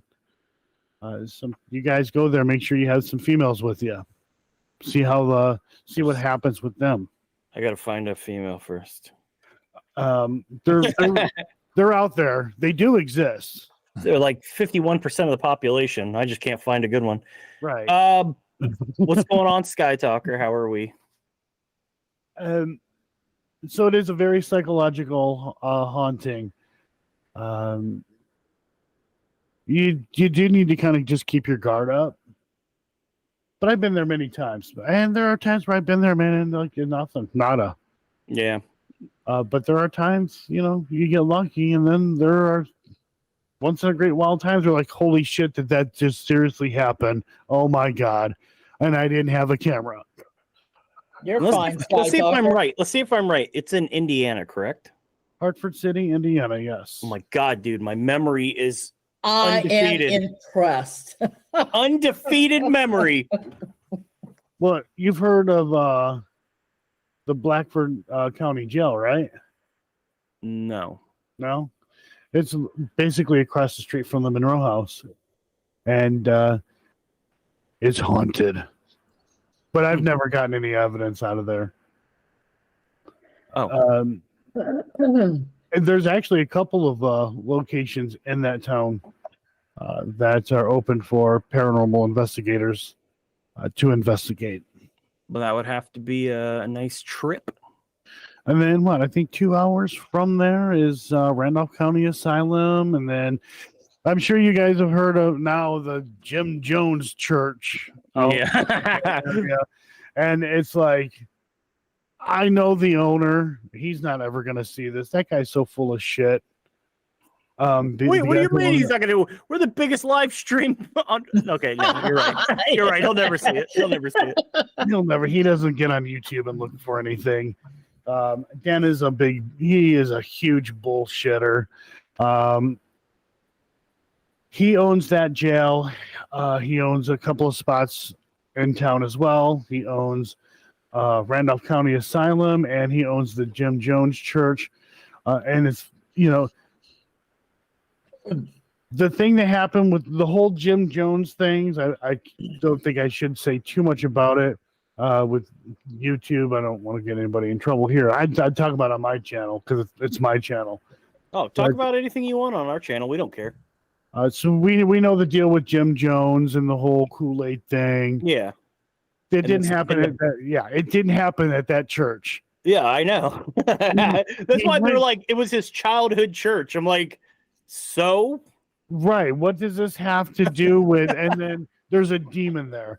Now, I had investigated Randolph County Asylum a few years ago with some friends, and there was another guy who was running it, and nowhere did he ever say that there were demons there or anything like that. Now, Dan owns the place. He's like telling people, oh, there's demons here. Oh, there's demons at the church too, guys. And I'm like, yeah, he's full of shit. I'll go to those locations, but he's full of shit. I don't think I would go to the Jim Jones childhood church. It seems like a goofy place to go. Like, Well- why? Why? Yeah, there's literally no connection to, essentially no connection to Jim Jones. I bet there was a Waffle House down the road that Jim Jones ate at a couple times. We should investigate that too. Right. Exactly. So now why are we saying there's a demon in there and making a big deal about it being Jim Jones' childhood church? Like, who gives a shit? Hey, Irene, the Kool-Aid, they put Spanish Fly in there and everybody hooked up. It was crazy. Well, Rican asked Joe how is his demon studies going. Oh, yeah. How are my demon studies going? I haven't studied any of that yet. Well, I mean, I have throughout the years. I got a guy who is gonna, I guess you could say, train me to become a demonologist, but I'll never, ever, ever use that title. I will never, ever call myself one. When that happens, I'm just like, the whole demonologist, people calling themselves demonologists, it's kind of funny to me. The guy who wants to train, who I want to train me, he calls himself a demonologist, which is fine because he is, and there are a few others out there who are legit demonologists. But now you got these guys running around here calling themselves demonologists because they cracked open a book and read a few chapters, and it's like, those books, they barely even scratch the surface. There's way more to it than that. And there's a reason why they don't give a lot of information in those books, because they keep it quiet. They don't want people going down that rabbit hole. It's dangerous, apparently. I do think it's awesome that Summer's mom, whom I actually went to school with, said she knows some senior citizen ladies for me to take to, what was it? I almost said the Donnelly house, the Monroe house. So I got some old ladies. Michael said he'll come with he'll dig out his dress and heels. Oh, Michael, you kinky boy. What else? Oh, one of my favorite genres of YouTube video that I stumbled upon one time. Amazing. There's these people that talk about their demon work. They work with demons to get the things they want in life, and they never tell you how to summon a demon because you need to pay for a program that they offer to teach you how to. It's amazing. I love it. Wow. Bob Larson, you want to become an exorcist. He'll train you to be an exorcist. All you got to do is pay a couple $1,000s or whatever it is. Same. Too. Got to pay up for that. Yeah. Okay. I remember he had trained these young ladies to be exorcists. I'm like, yeah, I'd train them too. Look at them. I would work with them hard. I do like Erica earlier said, Jim went to my local Walmart. That place for sure is infested with demons. Yeah. Yeah, I think most of them are. I may have actually been into a bathroom where he was. That might actually explain the demonic smells in that bathroom. Oh, dude, did you smell Kool-Aid when you were in that bathroom? We'll still be here, Dan. Tex. It was a demon. It was a demon making you smell Kool-Aid. But go ahead. Nothing I say is important, so go ahead. Well, nothing I say is important either. Oh, perfect. I love the Boo Productions Exorcist videos. I don't know what that is. Oh, he's with the Warren Foundation, and he's been doing debunking stuff and putting some other stuff out there. I've had good conversations with him. I've had him on my live stream. He gets nervous though because people see the Warren Legacy Foundation and they're like, I mean, I understand how a lot of people feel about the Warrens, but at the end of the day, they put it in the spotlight. If it hadn't been for them and Hans Holler, I don't think we would be doing this. Maybe. I don't think it would be. I don't think it would have grown into what it is today. The poop demon? Okay. Irene Castle's kind of blowing my mind right now. She's not being mean. She's just being very confusing. Listen to M&M to summon a demon, the poop demon. They censored the poop emoji. Really? If you become a member, you get an awesome glitter poo with a gold. I can drop a bunch of poos. Can I? There's a regular poo. So we have a game on here that we like to play with people in chat. It's called Legit or Crap. Like I said, we're not very diplomatic. We're very burn bridgey. But with the paranormal, the legitimate people, we like to try to, I guess, bridge gaps. Like why I wanted you to come on here, and that's why Joe Torino has been on here. That's why Deb has been on here. You know, and actually, Helena was literally our first guest, but it was a spur of the moment thing. She popped in. I said, "Turn on your webcam. Let's go." Nickel, did you want my poo? Excuse me? I'm sorry? Nickel womped. And I said, did he want my poo? I thought you said, did you want my poo? I was like, excuse me? What's happening? Are we doing poop I'm not transactions offering right now? anything to him. Okay. This is I've already seen the 2 girl 1 cup thing. I don't need to see anything like that ever again. That was bad. We're close to it. BME Pain Olympics, still the best. That I don't know why somebody That'll would do change that. your life. That will change your life. Even if it's fake, it's still oof. So did you want my little poo or my big poo? My big poo is glitter poo, actually. Joe taking over your live. Yeah, it's fine. Well, we invited him. Zach Baggins next week. Oh yeah, that's right. We're trying to bridge the gap between us and the legit paranormal. Let's get Zach Baggins on here. Eric has made me part of the OF team here. Oh, disgusting. Yeah. She manages me and Michael.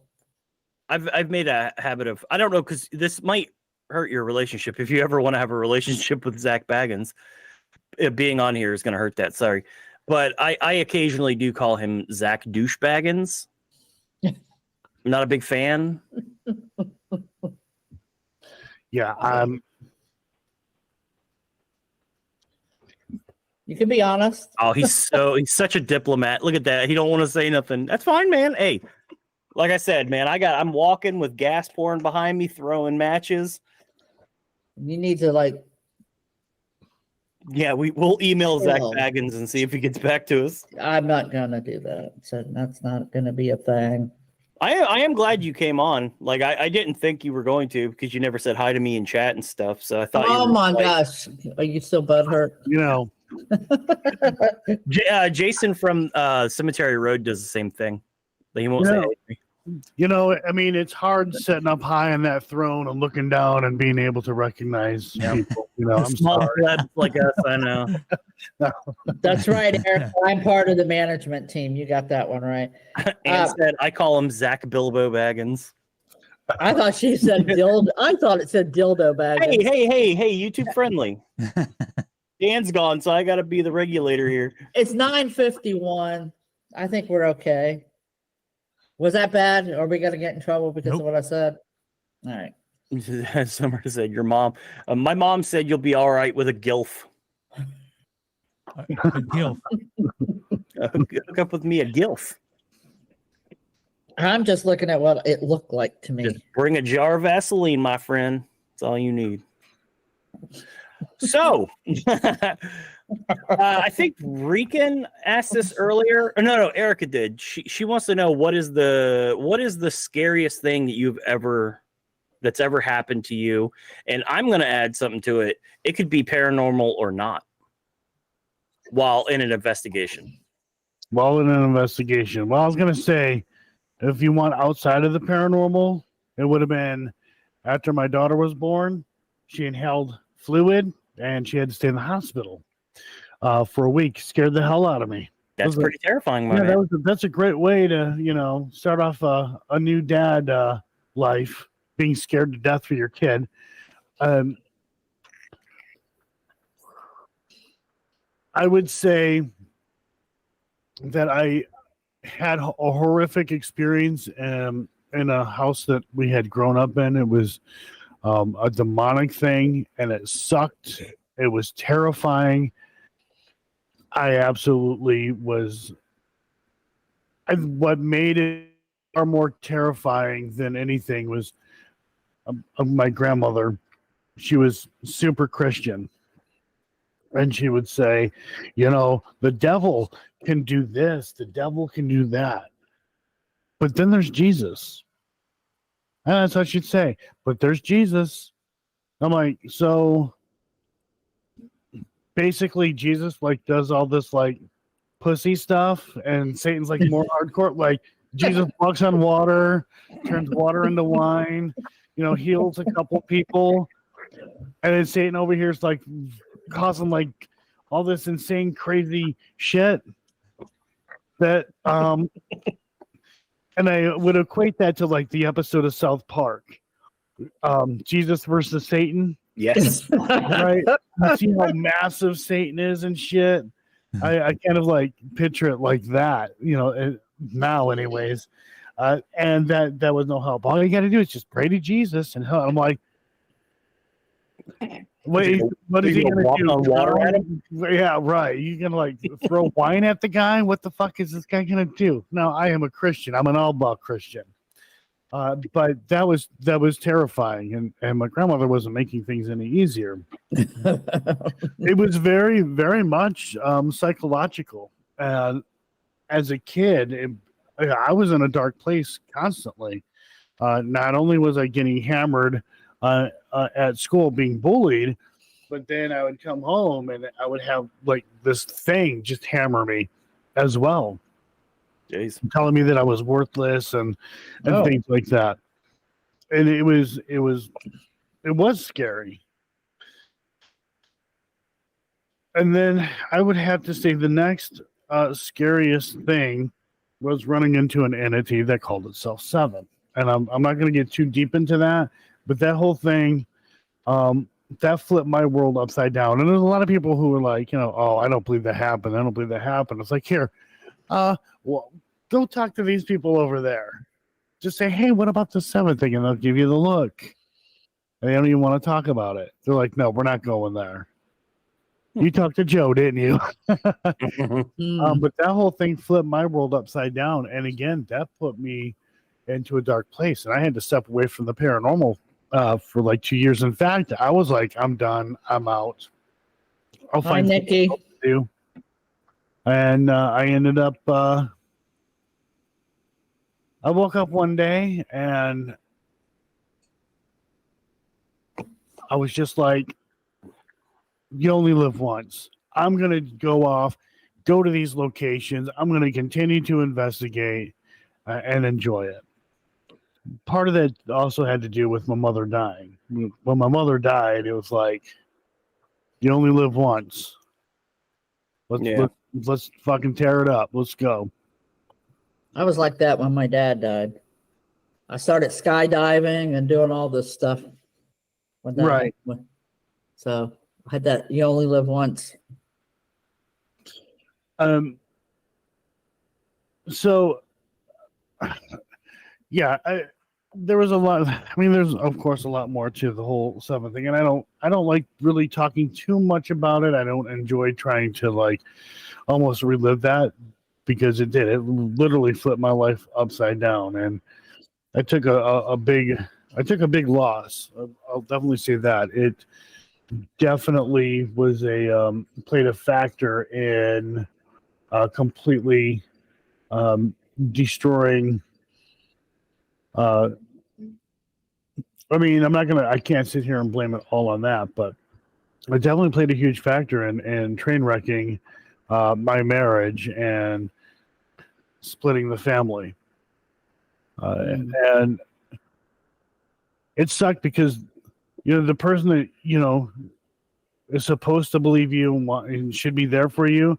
They just didn't believe it until, of course, it was too late. And it's like, what the hell? Because I'm out of the equation, and now she's experiencing and starting to experience the things that I've been talking about, and it's coming at her. But the damage is already done. I mean, that's really all I'm gonna say on that. There are some dangerous things out there. We put ourselves at a huge risk. And by the time we realize it, most of the time it's too late. Yeah. Erica said that's how you got your name, Entity 7. Mm-hmm.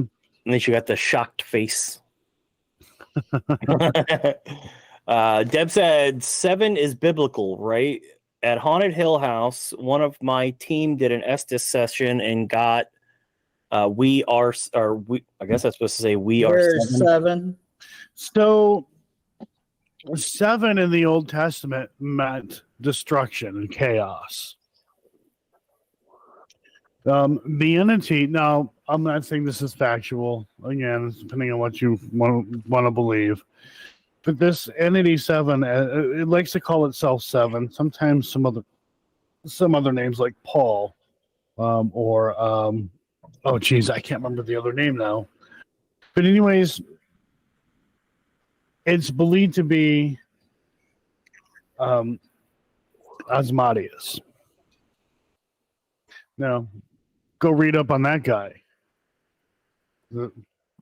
It's not fun. And they claim that he is or if you believe it, I'm not stating facts here, but he is number 7 in charge. He's the big guy. And wherever he's at, they claim that Lilith is at. I'm not saying that this stuff is true, guys. Hey, Giselle. Just throwing that out there. But if you guys want to look into that, he is known to be a relationship destroyer of any kind, whether it be marriage, friendships. He is known as the sin of lust. Now, lust can mean lust for power, lust for money, of course, lust for sex, women, whatever. That's the one I got. Lust is a very umbrella meaning. So, okay, Eric. Yeah, no fun. Yeah. Irene, I don't think that's necessarily true. She says should make you more careful not to take big risks. LOL. Hey, what gives? I want to die too. Watch me. I'll die better. No, it's not necessarily. That's not how you look at it. You look at it. My father died at the age, he was 11 years younger than what I am now. So I saw it as, hey, you only live once. I'm going to do something that I've never done before. YOLO. Exactly. Yeah. When I'm on my deathbed, I want to be able to remember all the crazy shit I did. I did this. I did that. I don't want to be in my deathbed going, well, it's going to be here anyways. I should have done this. Yeah, I wished I had done that. I wished I had done that. Exactly. That's how I think about it. Yeah, I mean, it's literally the point of life is experience. But I ain't jumping on a new airplane.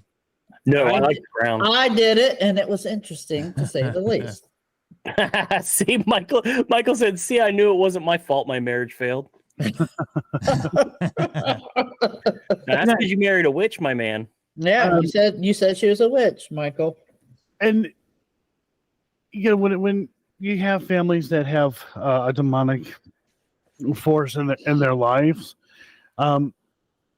they're responsible for their marriage as well.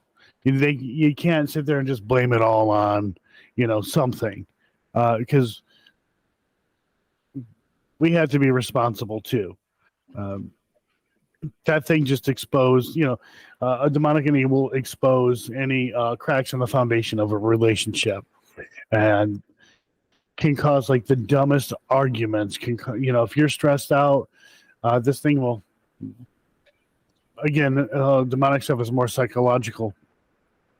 It'll play that psychological game where it can create stress and have people get agitated with one another, and then put people against each other and drive that wedge in between them. If you look at all of the cases that have involved a demonic haunting, 99% of those people, they're divorced. Their relationship just didn't make it.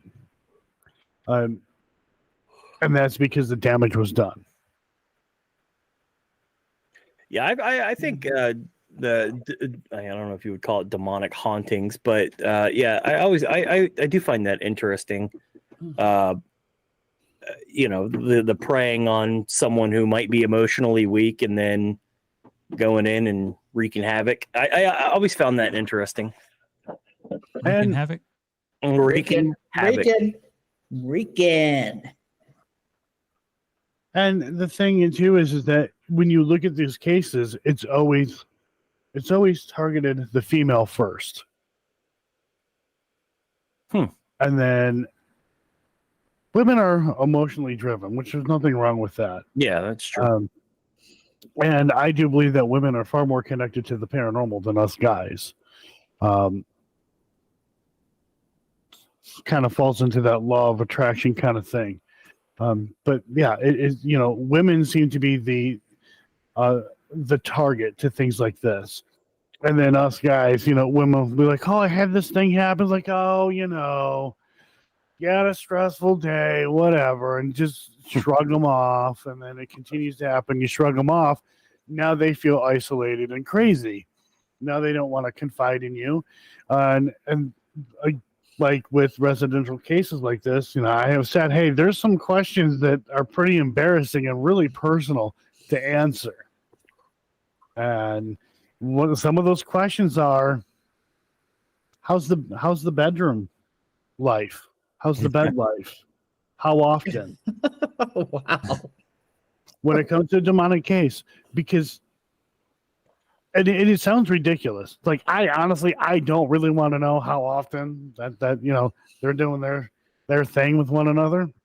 But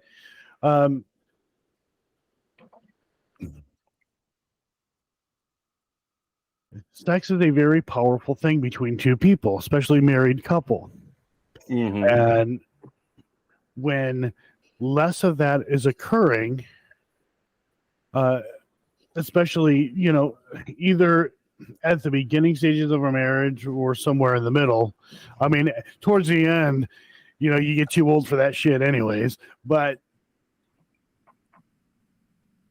that's a very it sounds stupid, guys. It really does. No, I understand. Yeah. No, sex can be used as a weapon, as a punishment. And when something like that gets involved or is in your life and it's driving that wedge, guess what? The husband's going to sleep elsewhere. You're going to sleep on the couch. Now he's going to start feeling distant from his wife. His wife is upset because he doesn't believe what she's saying is going on. And now she's not. How do I want to put this? There's no happy time going on in the bedroom, and that's causing an even bigger wedge. And eventually, the husband or wife ends up sleeping separately. And when you look at the majority of those cases, that happens, and you see it. And it is insane. Like I said, there's so much to doing a residential that people really don't get to see. And when you start dealing with something demonic and you have to go into that direction, those are things that you have to find out. You have to understand the family dynamic and how they're functioning. And so there's a lot to it. And we as investigators can be very, very damaging if we don't do the right thing and go about it in such a way. I know it sounds like batshit crazy, guys, but it's a thing. It really is a thing. Yeah, I can see that. It's like a, I don't know if this is a good analogy, but kind of like a psychiatrist. You go in there, and a psychiatrist doesn't say the right stuff. It could be damaging. Right. Okay, good. It is linked. Woo! I feel good. I feel good. I made a good point. Yes. Yeah, I mean, imagine going to one. You're like, yeah, I just feel down and out. Life kind of sucks, and then they're like, "Oh, dude, you totally suck. Yeah, your life sucks." Oh, well, thank God I'm not you. Yeah. Oh God, and I'm doing great. Guess what? No, my life is awesome. I'm getting paid $200 an hour to chill here and listen to losers. Thankfully for me, when it comes to residential cases and something demonic, I've run into that 3 times, but the 2 of them are questionable, and the other one involved a child, which I'm actually still friends with her mother on Facebook, and the daughter's doing well, college, getting married. Everything's fine with theirs, and the daughter knows knows things happened, but she doesn't remember them. And that was that one. That is one that I don't talk too much about, the nature of it and what was going on. But that was something a friend of mine wanted me to help him out on that one, and I was not expecting to walk into what was going on. It was pretty, I'm not gonna lie, it was fucked up, and I don't ever want to do a case like that again. Yeah, I don't want to. We were in talks to someone had a suspected demon issue at their house, and we were talking to them about it, but they wanted us to cleanse and stuff, and I was like, we don't do that. So they went with someone else to pay. And that's a dangerous thing too. Is you have these people like, oh, I can come in there and I can cleanse it. I know what I'm doing, and they can make a much bigger mess. I am just one of those who are like, I don't know if I could do it or not, but let's get somebody who knows what they're doing, like a church involved or something, whatever makes them feel more comfortable. Let's get those type of people involved, because I am not that guy. Yeah, we would have been way over our heads if we had tried to do something like that. So, yeah, I'm glad we pulled out on that one. How she has an iPhone, Nickel? Sorry, I was talking to somebody in chat. No, you're fine. Oh, so Erica, you're eating. So we get into the nasty stuff. Is that what you're saying? Get into the nasty stuff. Oh, so you don't want to talk about boner poops? Got it. Boner poops. I don't even know what that meant. I don't even know. I just threw words together. Edward, you come up with some strange things. Well, my brain's broken, so. The point was to make Erica disgusted. Yes, and also, So yeah, man. So Nickel donated $20 earlier, and he wanted us to bang out a quick game of legit or crap. I don't know if you're down to do that. We can give it a try. Actually, it's all for the okay. We'll watch like Slapped Ham or something and watch clips. That's up my alley. Let's do it. Yeah, we'll watch clips of them, and then we'll let the chat vote on whether it was legit or if it was crap. And I vote too. What I think. And we'll discuss how we think it's faked. Try to do a little quick debunk. That's essentially what we did when we first started this live stream. Was we were just debunking. And then you were just debunking. Yeah, we just would watch videos and debunk them. Like Erica said, Potato Lee. We call really haunted. Oh. Lee from Really Haunted. You know him? Yeah.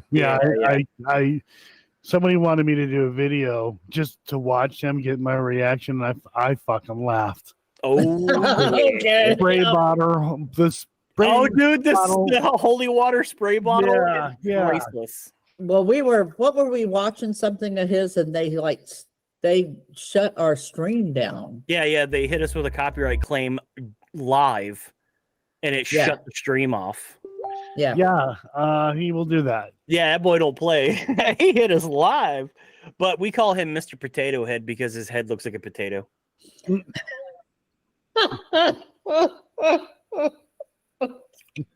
We used to play a hangman game, but we don't do that anymore.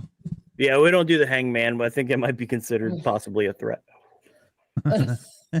Or Well, I made a Mr. Potato Head with a stick figure body, and then it might be it's a living room that looks suspiciously like Lee's living room, and then we play hangman. But Irene, you gave who what idea? oh, Irene gave him that idea to watch Lee.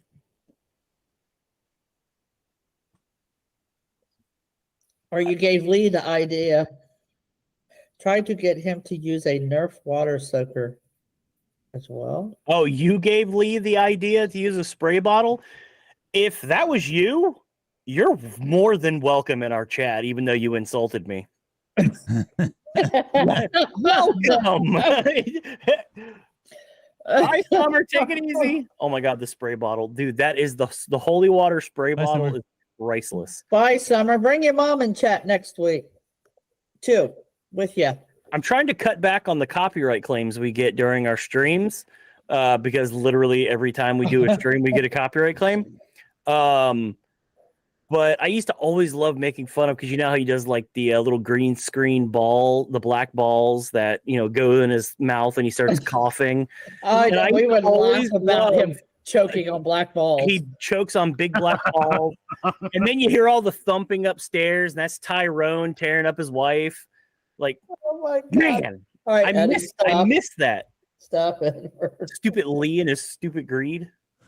Can't take a joke. better watch out, Vlad might get you. Yeah. Oh my Gotta God, be yes. careful of Vlad. Vlad's on our No, side, though. my favorite. We did a scientific experiment. It was super scientific, I promise you. Says he's got mold. He has no demon there. He's got mold. We were making fun of him during the streams. Bam, hit us with a copyright claim. So I was like, well, why don't we watch one of his videos, but we're super positive about him?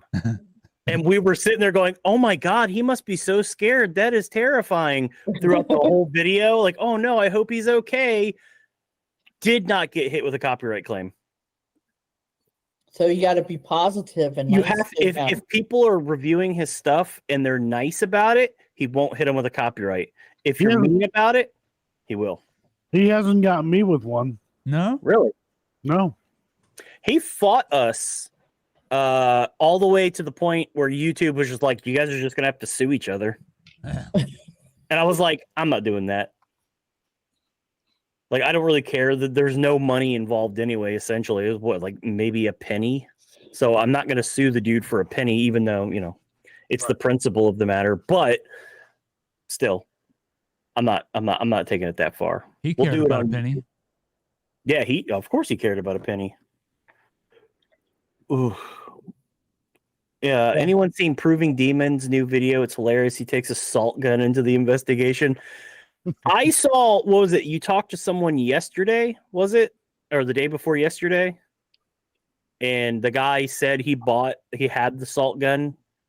Is it a salt gun? That's Assault gun. Yes. Oh my God, that is hilarious. I thought it was a flamethrower, actually, because I didn't actually watch the video. It looked like a flamethrower to me. I was like, why are you bringing a flamethrower to an investigation, brother? But a salt gun is equally stupid. Yeah, that'll show them ghosts. Yeah. With a salt gun. Wow, that's really dumb. Mm-hmm. Isn't Proving Demons the one that found the actual remains and was fiddling with them? Yeah. Scumbag. Oh, wow. Frozen holy water, ice cubes. It's machine amazing gun. what he can get away with. Yeah, I mean, what's his face got in trouble for showing a dead body on YouTube? Like he got canceled. Was it one of the Paul brothers got canceled for that crap? Logan and then Paul. Proving Demons is walking around fiddling with like actual human remains where you can see the remains of a brain inside of a skull and it's just sloshing around. And I mean, debunkers got mad at him. I'm sure a lot of the audience got mad at him too, but he didn't get canceled for that. Hello, Adam. Adam Johnson. Hello, hello. Hey, Adam. All right. So, Yeah, gun. It's a gun made for bugs. Yeah, it's for shooting flies and stuff. What an absolute dork! Who told him, "Hey, bring a salt gun. That'll be good. You could shoot down demons." The hell was that? I don't know what that. Something played on my phone. I was checking something here real quick, and something started playing on my phone. I'm like, the hell was that? Demon. You- What you eating over there, guy? all right, I'll play the legit or shit bumper. Oh, whoa, legit or crap? Come on now. No, it rhymes. All right, here we go.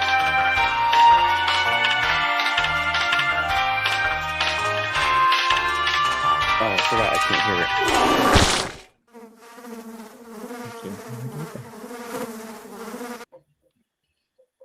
Yeah, but everybody else could. Well, at least they could. Gorgeous. I made that bumper in 5 minutes on Vista Create, and I am very proud of it. Oh, this is the jizz numbers.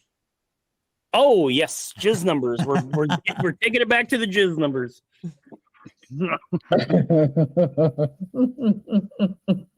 All right, you guys, you can rock out with the first one. I have to blast a wicked pee real quick. Have fun. On May 24th of 2023, at around 10 p.m., a baby monitor captures something pretty spooky on camera. This video was posted by Marquette Jean, who's concerned for the safety of her daughter, as something very strange was captured inside her child's bedroom. The video begins with her daughter, who appears to be staring blankly at the window that's behind the camera. It's unknown as to what exactly it is that she's seeing, but whatever it might be, it seems to have her full attention. She continues to stare at this window when suddenly the camera picks up movement from inside the room. But as we can see in the footage, nothing is moving.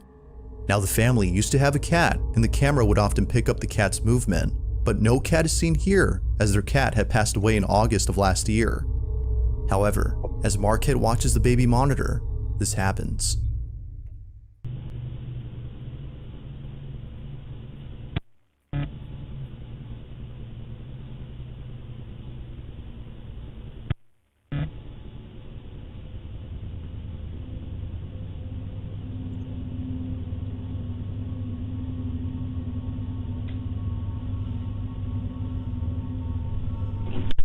Is there a cat in here?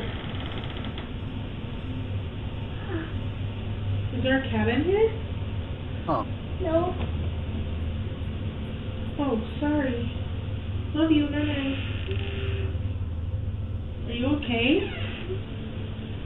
What's wrong? No, it's okay. I was just checking on you. Good night. I love you. Huh? Why would she ask Scary? that? Why? And I found that weird too. There's no monster in the window. I'll look. See? I'll look. Upon seeing a strange cat-like figure on the baby monitor, Marquette bolts into the room and asks if a cat is in there. Confused as to what her Why? mother had seen, Marquette's daughter replies no, but says that she's scared.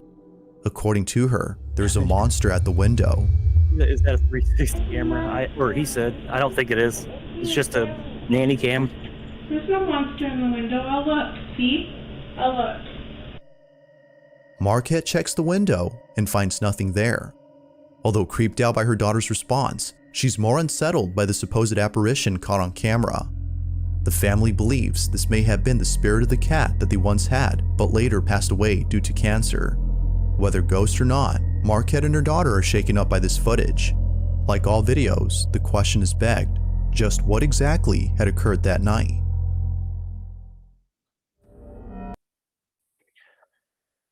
Everyone, chat, legit or oh wait, let me hold on 2 seconds.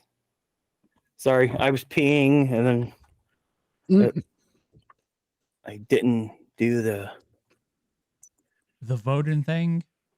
You guys are gonna have to deal with my crazy typing. Boop. I can vote on whether that was legit or if it was crap. That's the first time I tried that voice. Don't judge me. I'm totally judging you. That's fine. I don't care. Everyone does. I think I'm going to make a post about it and probably a video about it. About judging me? Yeah. Yeah. I did the LE to. They were both capitalized. I only wanted to capitalize one. Now I've ruined the night. I'm going to judge you on that too. Wait, what were you going to judge me on the other thing? What?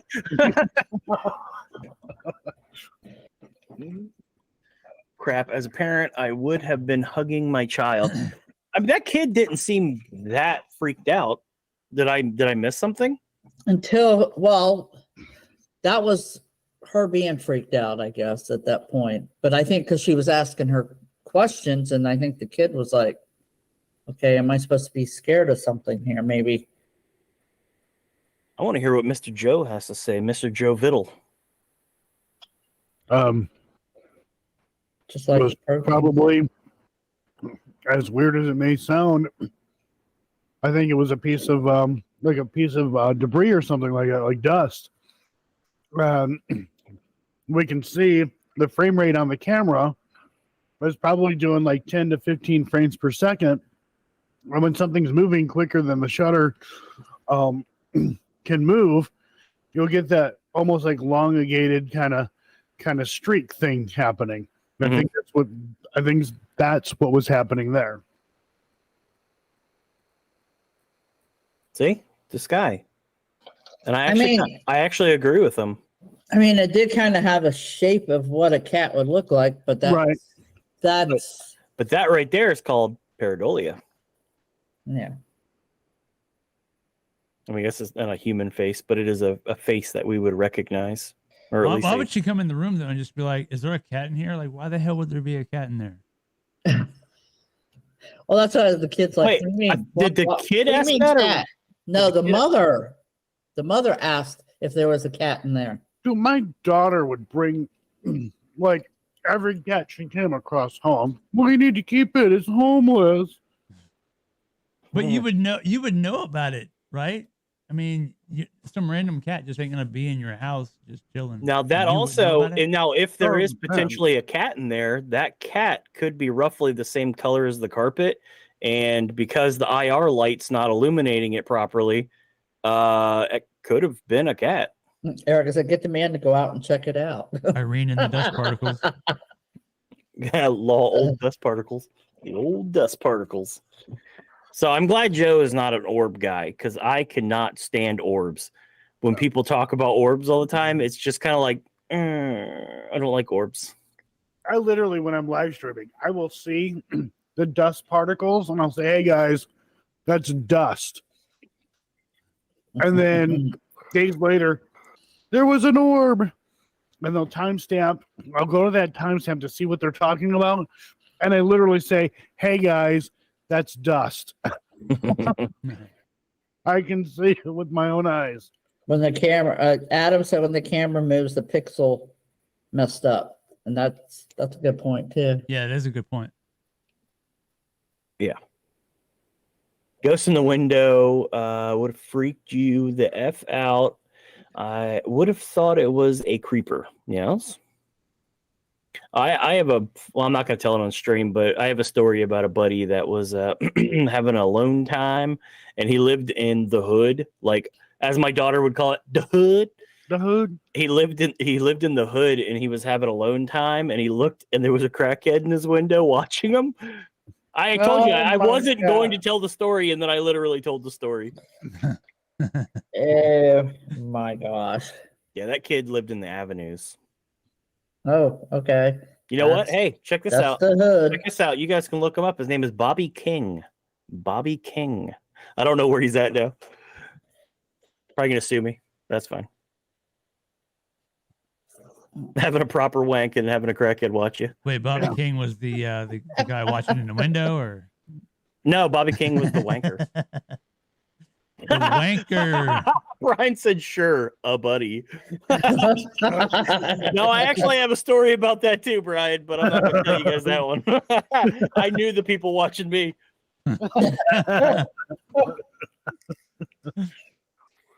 Oh my gosh. Oh my god. All right, Jizz 17. Let's do it. Hey, what's the results from the poll? Oh, sorry. Everyone, 83% said it was crap. 17 said it was legit. Legit. Oh, we're playing on some names here, huh? Well, I'm playing on the fact that I went a little wild with the caps. Oh, okay. Jizz 17. We don't have to do all of them, just to let you know, Joe. Yeah, I'm just gonna do a couple. Hey, Joe's probably sitting there like, On Jesus October Christ. 25th of 2022, a paramedic posted a video of something freaky that occurred during his lunch break. The video is pretty short, so not much happens, but it's a certain detail caught in this footage that makes it quite disturbing. The video begins with the paramedic filming inside a hospital where a couple of surgeons are getting ready to transfer a very sick patient to a different wing. The paramedic walks out of the hospital to record them coming through.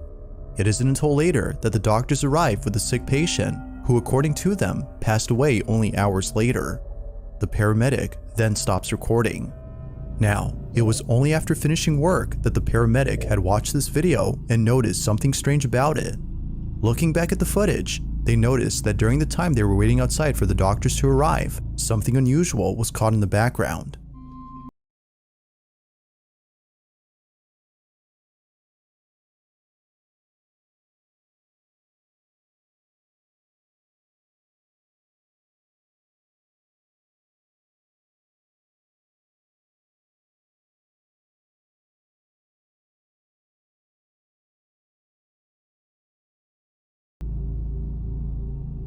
If you look closely at the hallway inside the hospital, a dark, shadow-like figure can be seen standing at the end of the hall.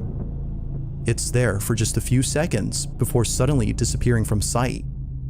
The paramedic has no idea as to who or even what this might have been, but judging by its appearance, viewers believe that an entity of some sort was seen. They further add that this entity might have been death itself, considering that the patient in this video passed away that same day. Yet it's still not sure as to what was captured. But one thing that's certain is that whoever or whatever this was didn't seem to belong in this hospital. It remains unknown as to who or what was caught on camera. Michael said, I like an audience more exciting. All right, I already have an opinion about this, but I'm going to go ahead and start the is it legit or is it feces parentheses baby mice? In that case, it is legit. Wasn't that? Feces. Yeah, I guess I'm the only one who's seen Donnie Darko. Come on. No, I seen it. I was laughing about it. All right, here's my theory. That thing did not look connected to the video. It didn't look like it was there. It kind of did its own little wiggle thing inside the frame. It looked quite superimposed to me. To me, it was filmed on a potato. I'm surprised Bigfoot didn't show up. Thank you. Well, Bigfoot himself is in 144p, so. Oh, well, sorry. I got it. Yeah. It looked like that was like a phone from like 2010 or something like that. it's probably just a person standing down there, because we did see these other guys come out and they're wearing blue. And when you look down the hallway in that video, you start to lose the color. So if there is somebody there wearing, blue, they may look like they're wearing black down that hallway, because we're losing color. We're also using light. And that may be what's happening. But I am confused as to why was he filming in a hospital anyways? HIPAA laws, anyone? And why was the other doctor who was moving the body out carrying a gasoline can? It was very weird. The whole thing was weird. Everything about that was just off. Also, correct, Erica. Bugfoot. Sorry, I did say Bigfoot. I meant Bugfoot. You don't know the whole Bugfoot thing. And Michael Bell said Bugfoot for life. Yeah, I dig that. I dig that. Also, where'd they say this was? I couldn't remember if they said it at all. I think it was like a third world. It may have been a different country. But yeah. That was When they have gasoline. Gasoline for the ambulance. But why did they record? This is to prove that we weren't the ones. That I did not sell this body for parts. I promise. See, we're loading it up. Irene says the gas can has holy water in it. Everybody knows you put holy water in a spray bottle. Thank you. Yeah, it was very strange. So I said, baby mice. Adam Johnson said everything about it was fake. Boom, just landed it. Baby mice. Yeah, feces, baby mice. Oh, Erica. But Brian. And it's night time for you. You all behave. You know that's not going to happen. So thanks for coming on, Joe. Enjoyed this very much. Well, thank you. That's Ann from Spectral Researchers. Bye, Ann. Have a good night. Yeah, Joe, I think I'm right there with you, though. Okay, yeah, it could be just a dude chilling in it. I mean, he looked like he was wearing a cloak, though. I mean, how baggy were the clothes that the other people were wearing? I would say shadows. They were somewhat baggy. Like you said, if it was in another country, it could have been. Irene said it looked real, though, a real fake one. All right, I think 63. No, sorry, before I clicked it off, 66% said it was Garbo. W2, Ann. Good night.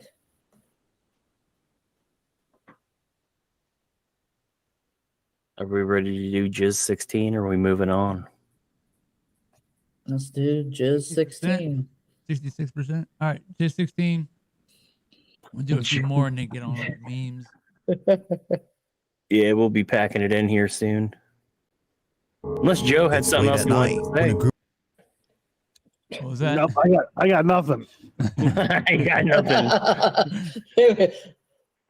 A group of friends decide to visit their school to do something that they would later come to We already regret. watched this one. Rumor has it that the school they attend is haunted. Not According to everybody has. some students, if you knock on the door of the nurse's office, which is located at the back of the school, someone or something would knock back. Not sure if the rumors were true, and feeling adventurous, a girl named Devi and her friend set out to explore the back of their school and knock on the nurse's door. But what they capture sends them running in a panic frenzy. This is what they caught. Go. Just knock on it. Knock. No, go.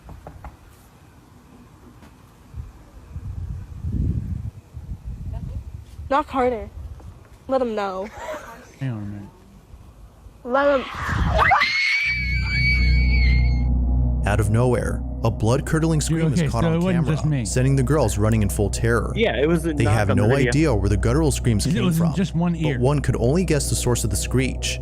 Viewers believe that it came from either inside the school or near it, which only helps to prove the rumors as true. Something haunts this school. But of course, what's your stance on this? Supernatural or something else? You let me know. I If you also caught have a some- theory about this one. That first knock was like right there. Nickel Heart just said more of my buddies. Those were teenage girls, brother. No, they're not my buddies. No, he's talking about oh, more Eddie's buddy. No, that first one. Yeah, I was getting ready to take a Go walk. check the door. Yeah, to figure out what the hell that was. Yeah, I know. I saw it. I saw that. Whoa, 100% crap. Yeah, Adam, I've seen a bug or two. I honestly don't think. I'm wearing headphones full blast. I jumped. I heard it and it like startled me slightly, like, oh, who's knocking on my door? And then I was like, oh, I'm It good. startled you. I have to wonder where that was at because It sounded different. It sounded like a mountain lion, like a little mountain lion or whatever, like a bobcat. Yeah, apparently it said words. I can't remember because it wasn't Bizarre Bub last time. I think it was someone else who had this video that did this. Yeah. My theory was there were a bunch of girls around trying to freak each other out. They're knocking, and I think one of them did the screechy sound to freak them out. And scared the crap out of everybody. And everyone freaked out and Yeah. started running. And it was like I said last time we saw this, I was like, I guarantee that girl who made that sound was laughing her non-existent balls off because she scared them all that bad. Yeah, I think so too. I think it was just one of the girls messing with them because you don't see how many girls there are.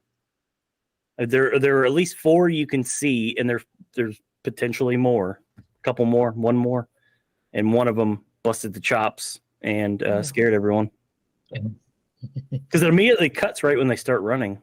Like, why? Dude, that's 100% crap. I have never seen 100% crap before. Like, no one's even joking. Like, normally people will hit legit just as a joke. No, not today. 100% crap. Whoa. Oh. Any theories there, Joe? It was. I think it was an animal of some kind. I mean, that's what I think. One of these days, you're gonna agree with me. I promise you. He said, "Oh yeah." Brian said, "Yeah, the protein video. We're not gonna talk about that. I'm not gonna freak out Joe yet. But the whole Bugfoot thing, that right there, Can't see that. Yeah. that's fine. That right there is a YouTube hate comment that we got on one of our videos. That it was such a legendary hate comment that I actually had it printed out and framed." And this is actually how we keep saying Bugfoot. This right here is the reason we say Bugfoot is because Colin White, our Lord and Savior, he wrote, "There's not such things as ghosts. It's a money-making racket for TV. It's a myth spelled MITH. I think I have gotten a very similar comment. That sounds so familiar. Awesome. It says, like Bugfoot, what a load of rubbish. It's a con trick. What gets me is you lot get paid for nothing. We barely get paid. And it's not nothing. Editing videos and actually doing investigations is a lot of work." And it says, "It's clever with camera and other rubbish. Apologies for being so outspoken, but it's true. People who Burkeeve in ghosts want to get a life." And I was so gobsmacked by this comment. I was like, God tier, getting it printed. Oh, wait a minute. I think I gotta look because I got one similar to that, and I gotta wonder if it's the same person. What's his Colin name? White? Colin White. Yeah. right here. Colin White, praise be thy name. Colin White has started a bit of a cult unknowingly, where the majority of us praise him for his contribution to our lives. And he's none the wiser. We tried to invite him on here.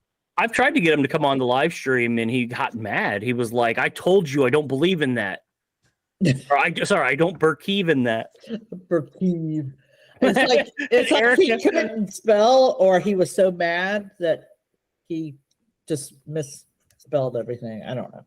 No, I just think he's not a smart one. And Erica said, "We love you, Colin." He should apologize for his spelling. Hey, if he spelled right, we would not have Bugfoot Crew. That's true. He did. He started this whole thing. Colin White should get his name tattooed. I have a tattoo machine. I can make that happen. Oh my gosh. Y'all, he's gonna come on the stream one day. Bruh. And he's gonna say, look, or Look. whatever. Look, because of him, I was doing a tattoo one day, and because of him, I said, man, I kind of want a tattoo. So I changed out the cartridge and everything. And I said, what should I tattoo? And he goes, boobies. And I was like, bet. So I now have a rocking pair of boobies tattooed on my arm. Pro life. Hashtag YOLO. All right. You want Yes, to knock we out know, some? Nickel. You're not a Bugfoot Crew. You want to knock out some? Get your load your womp cannons for these amazing memes. Adam Johnson said, "Hey Joe, why do you stuff about orbs? I guess why don't you dig on orbs?" We're trying to get him to be okay. Oh, there's another thing that Joe doesn't know about. So you saw Dan Trail in here earlier, right? Believe so. Yeah, he's one of our dudes. He's been here from.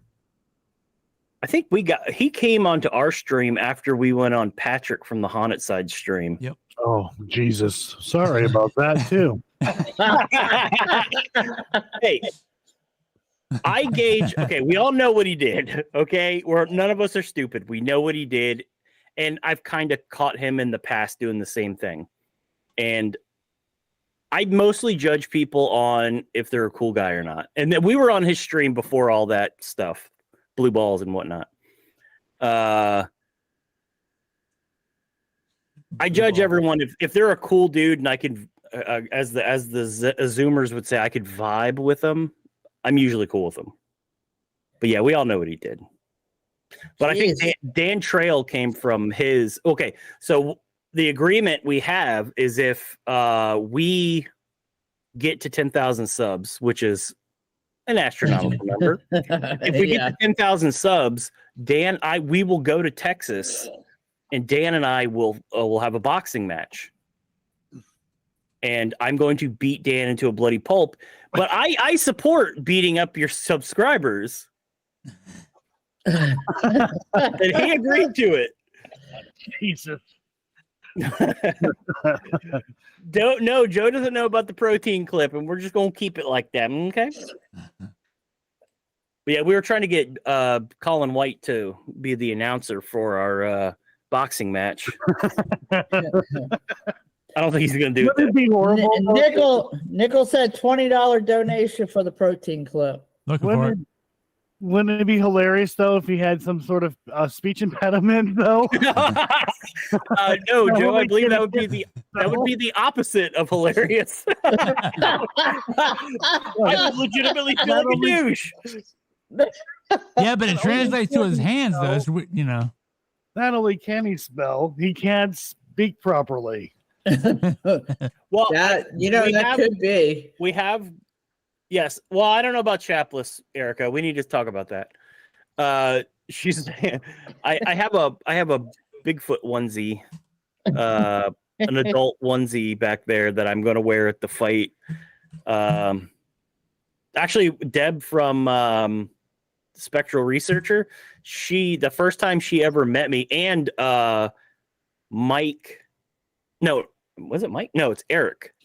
Eric from War Party Paranormal. Oh yeah, I know Eric. I've kind of investigated with him a little bit when we were up in Virginia City. Mm-hmm. Well, the first time Deb and Eric both met me, I was wearing a Bugfoot onesie, and Deb gave me a hug and was like, "Hey." Eric was looking at me like, "Why am I talking to you?" We were sitting there having a conversation, and he kept looking over at me like, "What a moron!" And I didn't realize, I was like, "Man, he was kind of rude to me." And then I realized that I look like an absolute moron right now, so that's why he was probably rude to me. Nickel and Erica want the protein clip. I can't find it. It's on Twitter. I know. Sorry, X. Sasquatch. Why can I not? Joe seems like he's wiggling in a seat. He's trying to get out of here. Yeah, I can't find it. I'm starving. I ate very little. And I'm like, oh, I got the live stream. All right. You Let's, can eat on here. He eats on here all the time. Did I eat here like all the time? All right, let's knock out some memes. Get your womp cannons ready. Womp cannons ready. If you don't know what we're talking about, we show memes at the end of the stream, and people load up their womp cannons. If it sucks, it's a womp. And most of them suck. I'd say a good 80% of them suck. Sometimes you get a banger. He says he can't find it, Erica. I can't find it. He said she has it. Erica said, "Wait, I got it. Be right back." Are you gonna send it on Instagram? I remember seeing this one on MySpace. That was insulting. That's old. I do believe that's a womp from Mr. Joe. It was so cold, even our ghost froze. That's No, I wrote that wrong. I didn't mean Sasquatch. I thought it was Chewbacca suit. Oh. No, it's not a Chewbacca suit. It's actually a Bigfoot suit.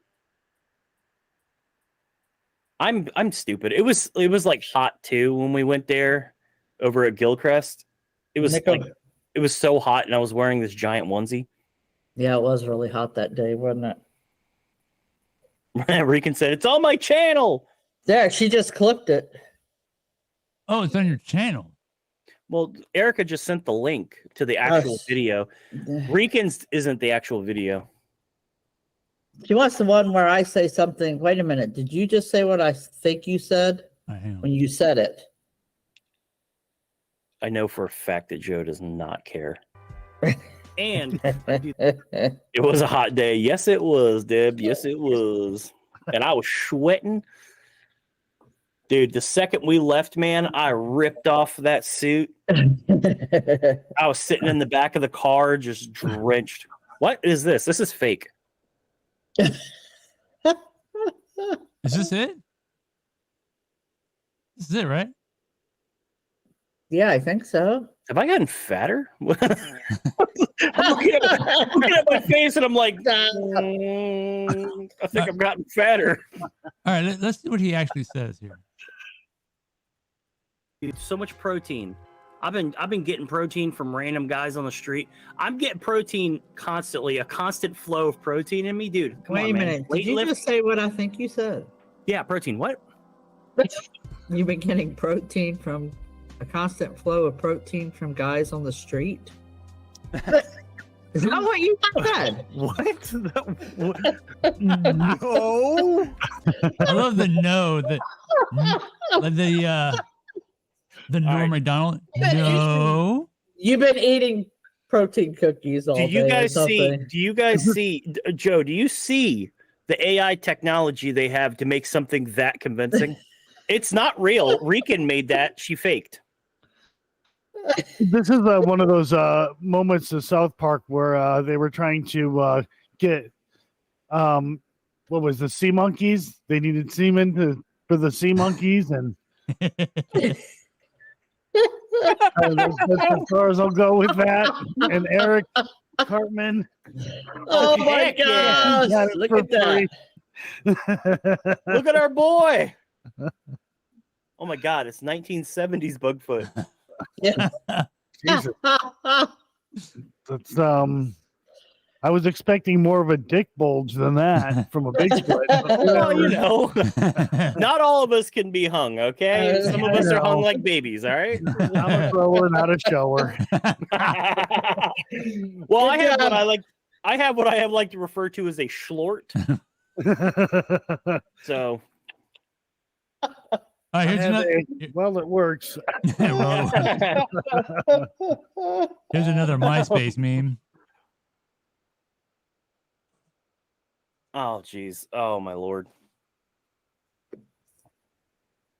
I think you killed Joe. Joe died. My favorite number. Actually, I literally, and I have a picture to prove it.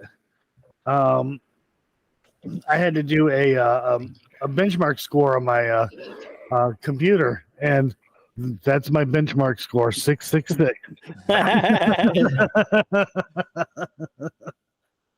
Myself, my mom there, and my nephew and my daughter all went out to eat at this restaurant, and everything came together, and the bill was $69.69.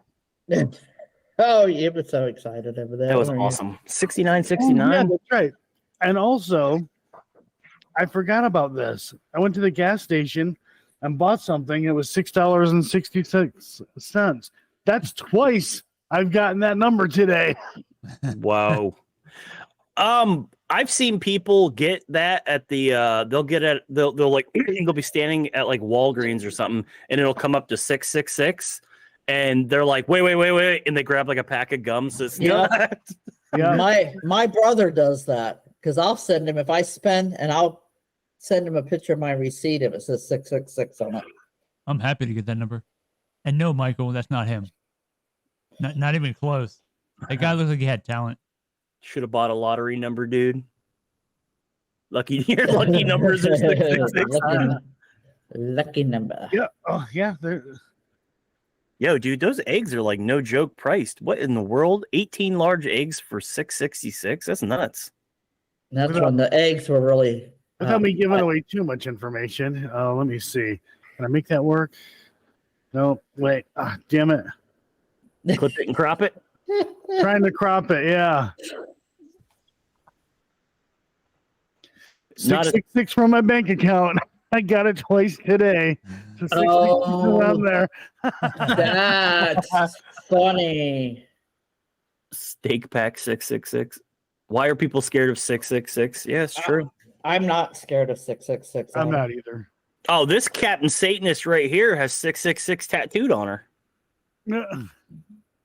I had because of it's got a reason.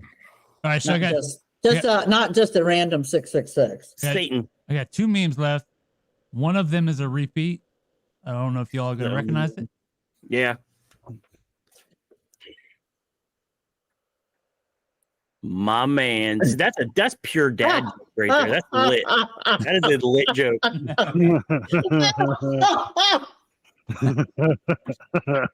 I like that. That's good. That's not a womp. If I see a womp in the thing, the chat, I am gonna body slam my desk.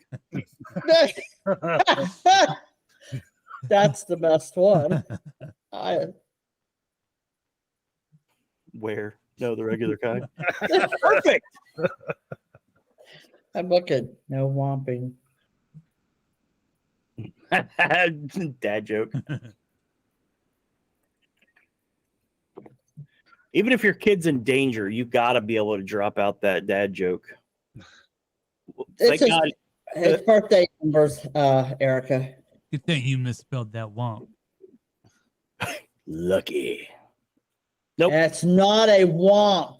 Okay, come on now. Said wamp. He said wamp first, so no. Wamp, womp, whatever. It's not. This is a good one. He's hammering him now. He wants me to break my dude.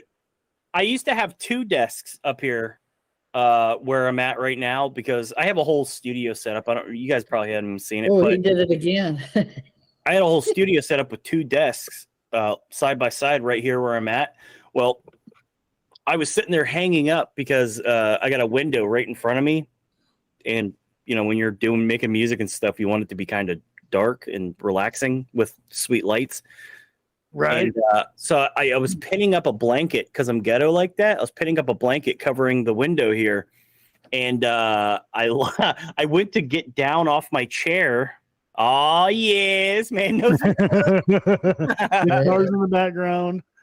oh, my guitars are right there. Oh, that's nice. I got an 8-string, a 7-string. I got and 2 6-strings. Oh, we're talking bass. Okay. I'm a bass player, so I got 2 basses. I got a 6-string bass too as well. I got my first bass ever, which is old Yamaha that's shredded to pieces. I have 2 regular acoustic guitars. I have a classical acoustic guitar. I got an electric guitar and a banjo. Oh, see, we're nerding out now. Let's go. Oh, you got a little Whipping out your preciouses. Keyboard, electronic drum kit. our preciouses. Look, right here, I got my MIDI controller. Oh yeah. Erica, my 6s are around my Gemini. My keyboard does MIDI as well. Yeah. Carly's got drums. Carly's got the drums. Nice. Her and I need to start a band then. You guys could do her up. Rican only has a G string. I can play a G. Yeah, I've been known to fiddle a G string. Oh my goodness. Well, keep changing the subject. Womp. I'm not breaking my desk. Oh yeah, but like I was saying, I was hanging up the blanket and I was getting down off my chair. Well, these tables are really old, so I put my hand on the table and just it was like, nah, dude, it ain't happening, and completely collapsed. And actually, your son was over here. We were recording that day, and he was sitting back laughing because I completely collapsed. I thought I broke my arm. It was awesome. So now I only have 1 table here now. oh, that's cool, Erica. Your Gemini sign? I said she's a Gemini too. I told Yeah, her. she wants to be in a band. I play in punk bands, so All right, last but not least. actually I don't play in any bands. I'm almost 40. I'm too Where old are for all the- punk rock. Now this is the one you should want. She's giving you permission. This one I've seen back in the MySpace days too, I believe. What you talking about, Willis? He's got he's got access to Facebook, so I believe that's where most of his memes come from. Facebook. Everybody has access to Facebook. Gemini part 2. You're a Gemini too. There are some Armin? people that don't. You got to show him the best meme that we've ever. Well, there's 2 of the best, but the one you got to get the Jonah Hill meme. The werewolf one was Shit, the man, good I don't one. know where that's gonna be at. I'm gonna go find How do you that. not have folder named meme? Deb says she likes punk, metal, and Taylor Swift. So she's very diverse, like I am in music. Okay, we'll do a metal fusion cover band of Taylor Swift songs, or metal punk fusion. That would suck. He does make a point. Where all the dinosaurs go? No, I'm sorry. I still like the werewolf one. It's my favorite. Would do okay? That's a good question. I know it's too late to be, getting deep, but what do you think? Why would a person become a ghost, or does everyone? I don't have an answer other than I believe that other people believe that when we die, we either go to one place or another. But yet, if we look at what the Bible says, we die, we rest until the day of judgment, right? So that means if I drop dead now, I'm not going anywhere. I'm supposed to rest. So what if perhaps that spirit, soul, whatever, is somehow awoken? Could that be how this is happening? I don't know. I don't know why. Unfinished business. That's a It seems to fair be a big that's thing. a fair answer because I have no idea either. No, Right. I don't And either. You know, people are like, oh, ghosts have unfinished business. Well, I can't do anything. Why bother? Like, then Well, move on. I mean, Or, all the you know, movies make it look like that. but I really don't know. I don't have an answer to that. And in such a way, you're right. That is kind of scary. What? What, ghost titties? That we don't know. Well, Oh, I'm reading. that is my ultimate goal to see ghost titties. Okay. Okay, That would that's be what dope. That would be dope. I'm just reading. Erica said that. According to the Bible, we don't go to heaven right away. Right. We don't. We rest until the day of judgment, and the dead shall rise from their grave. But I don't mean physically; they mean spiritually. But I don't know. I really don't know. That would be something to ponder later, maybe. To discuss. I mean, for all we know, there are no. Damn. Excuse me, guys. For all we know, there are no ghosts, and it's something. It could be something completely different. That's I- also I- I heard you talking about that today, and that is also a very awesome point. We could not even be talking to spirits. We could be talking to things that we can't even comprehend. Right. You brought up aliens. Right.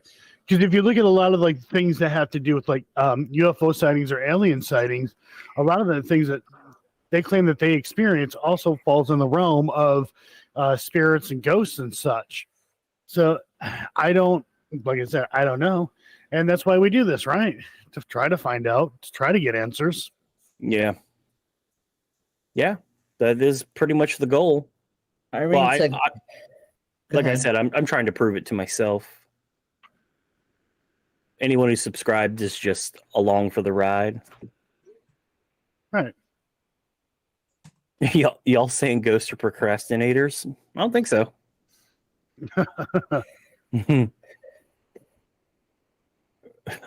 Rican's getting metal on us. Resting as in rotting. That's morbid AF.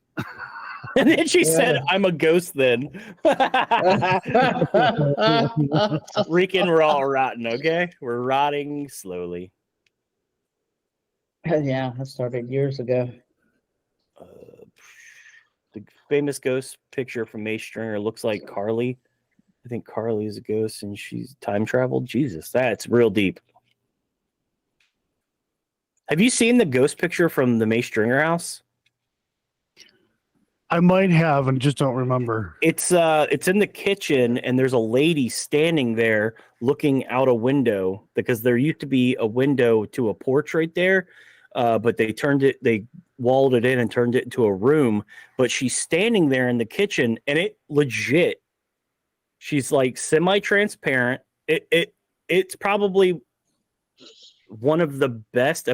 Apparently, it was a group of school teachers did a tour around the house and they took that picture in the kitchen. And there's the best looking apparition I've ever seen in my life. If it's real, it's literally the best apparition I've ever seen. Yeah, I might have seen that. I just don't remember. This dude's really hard at work right now looking for that meme. It ain't gonna happen. Oh, well. I got you on Instagram. I'll shoot it to you on Instagram. I have a Peter Griffin with a nipple.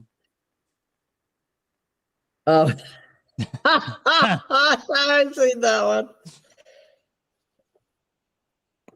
Hold on 2 seconds. What are you looking for? Something else? They sent you the heart, the pink Reese cups. A Oh, Reese yeah, cup. let me look at that. Let me. Maybe this isn't the best looking ghost picture I've ever seen, but here, I mean, it is a really solid looking apparition. Check it out. Show it to him. In her costume she wears at May Stringer. I mean, that's creepy. Time traveling. No reincarnation. Okay, I do remember seeing this picture, and I had to wonder what How does anybody miss that? Right? There's a bunch of people in the room. There's somebody. There's people across from. How would they miss that? That's my question. How could anyone not see that? Or did they not see it? Yeah, I Maybe mean, the kinda camera just picked it up. Could that have been somebody dressed up who's giving them the tour, and maybe they just forgot that person was standing over there, although they are looking away? I have questions. I'm not saying it's not legit. I have questions. like I said, if it's legit, it's the best looking apparition I've ever seen. I don't know if you've seen any better, but Yeah, I don't know. all right, that is kind of strange, Deb. Let's see. What's that? Could it be pareidolia? Could it possibly be Wow, it's a little zoomed in, eh? Damn. I found that. Oh, I've seen I that see two different places on Facebook. Yeah, Joe's like, oh, I've seen that yeah. on MySpace. And I know where I've seen that on Facebook. I know whose group. Oh, the Debunkers Anonymous. I believe Children of the Crow. Oh. You want me to show? You want me to show this on stream? I guess. Deb? Deb, is that cool? I sent it to him because I'm a boost. Deb, you cool with me showing this on stream? Yeah, it's Deb's daughter, Carly, part of their group. But yeah, Joe, very happy you decided to come on. Yes, indeed. Yeah, it was fun. I probably talked too damn much, but whatever. No, please. Oh, no, please. you I'm were glad great. you did. No, you were great. Hey, we had Joe Torino on here, and that dude talked so much. It was amazing. I had to do very little. It's so good. And that's Carly. That's your daughter right there, right, Deb? I mean, it's very similar. Right? Yeah. I don't know about all time later, travel. That's cool. but that's similar. Hey, the guy we brought with us got poked in that room. He got goosed in the butt. Mm. We caught it on camera too. He's standing there and he went like this and turned around. He said, "Something goosed me." He got goosed in the booty. When we were filming our documentary, well, we had to go back. We wanted to film something else. We were in the basement, and it kept getting flicked in the butt, and you could hear it. And hopefully, the audio picked it up. We could literally hear something flicking my pants. I could feel it. It was weird. That is very weird. So I was actually going to ask you earlier if you've ever been touched. Oh yeah, I've been touched, scratched, pushed. I haven't been scratched yet. Although my dad did go with us to one place, and I don't remember the place. The next day, he had 3 scratches on him, and he had no idea where they came from. I don't remember where that was. I don't either. Have you ever seen that video where this girl, her skin is so sensitive that they can literally just like take their finger and run it down like her arm, And it puffs up? and it puffs up like something had scratched her? Mm-hmm. It looks like what we would see in the paranormal. I have to wonder if there are certain individuals who are like that, who claim that they get scratched. I'm not saying that they're faking it, but perhaps maybe that is an explanation. I actually, apparently that's more common than you think, because the first girl I ever dated, she was like that. Do you want to come on, Erica, one time? How many people can you have on the live? We can have, I believe it was up to 100 people. I think it was. Oh shit! That ain't gonna happen. That would be too chaotic. Yeah, that would be too much. Do you want to come on, Erica, one time? With all the Everyone don't paranormal talk at once, please. Yeah, we would. It would just be like a loud, like buzzing sound from everyone talking. It'd be Yeah. great. Ghosts don't want to be seen, so when you show up with a crew and equipment making noise, they'll hide. That's, I guess. I don't know. Maybe. Should try to have a huge live stream hang out with all the paranormal people. I mean, you would think a spirit would be the same in the afterlife as they were in life. So, I mean, if you catch a curious person. Why are you scared, Erica? Don't be scared. Oh, dude, if I put my ugly mug on this, you can easily get away with it. You're fine. Yeah, That's not true. I'm not the greatest looking human being on earth. I'm way far from it. But yeah, here I am. I got my old lady wrinkles and stuff hanging out here, so if I can do this, anybody. Grown man running about in a Bigfoot. It's a Bugfoot onesie. Goose someone. Goose someone. Excuse me. I was on the other side of the room, friendo. And he didn't have his onesie on that day. And he was on IR. We could see him standing, and he got goosed. I thought that was funny. All right, well, Joe, thank you. That was awesome. I'm glad you came on. I had a blast. Hey, Erica, we've had Michael on the members only before. Yeah, we've seen Michael. Then come on the members only with us. I send One you an day, invite one every night. week. One night. Come on, you can do it. You don't have to hang out for the whole time. Just do it. So, Joe, you were saying? Sorry. I Sorry. I was starting to say something. I don't know what the hell it was. I'm sorry, but there's a guy named Bullock Sniffer. So you win the internet, friendo. Good for you. Okay. Yeah, definitely. Thanks for coming on, Joe. That was great. Yep. Well, Yep. It was fun. Yes. Maybe now if I say hey to you in chat, you won't completely stuff me. I think you'll remember him now, right? No, I don't think you will. no, I will totally ignore him on purpose now. That's kind of where I figured that was going. I don't know that dude. Wait, Brian, why is your icon a Buster symbol? Is that like a no Bugfoot thing? That's rude. I just realized that. Yeah, That is too funny. very fun, Joe. Thank you for coming on, buddy. Yes, All right. thank you, Joe. It's good meeting you. I am out. All right. Goodbye. Goodbye, Joe. Bye. Good night. Good night, chat. Good night, everyone. Bye, everybody. Good night. See you next week. I think Joe was ready to go about 20, 30 minutes ago.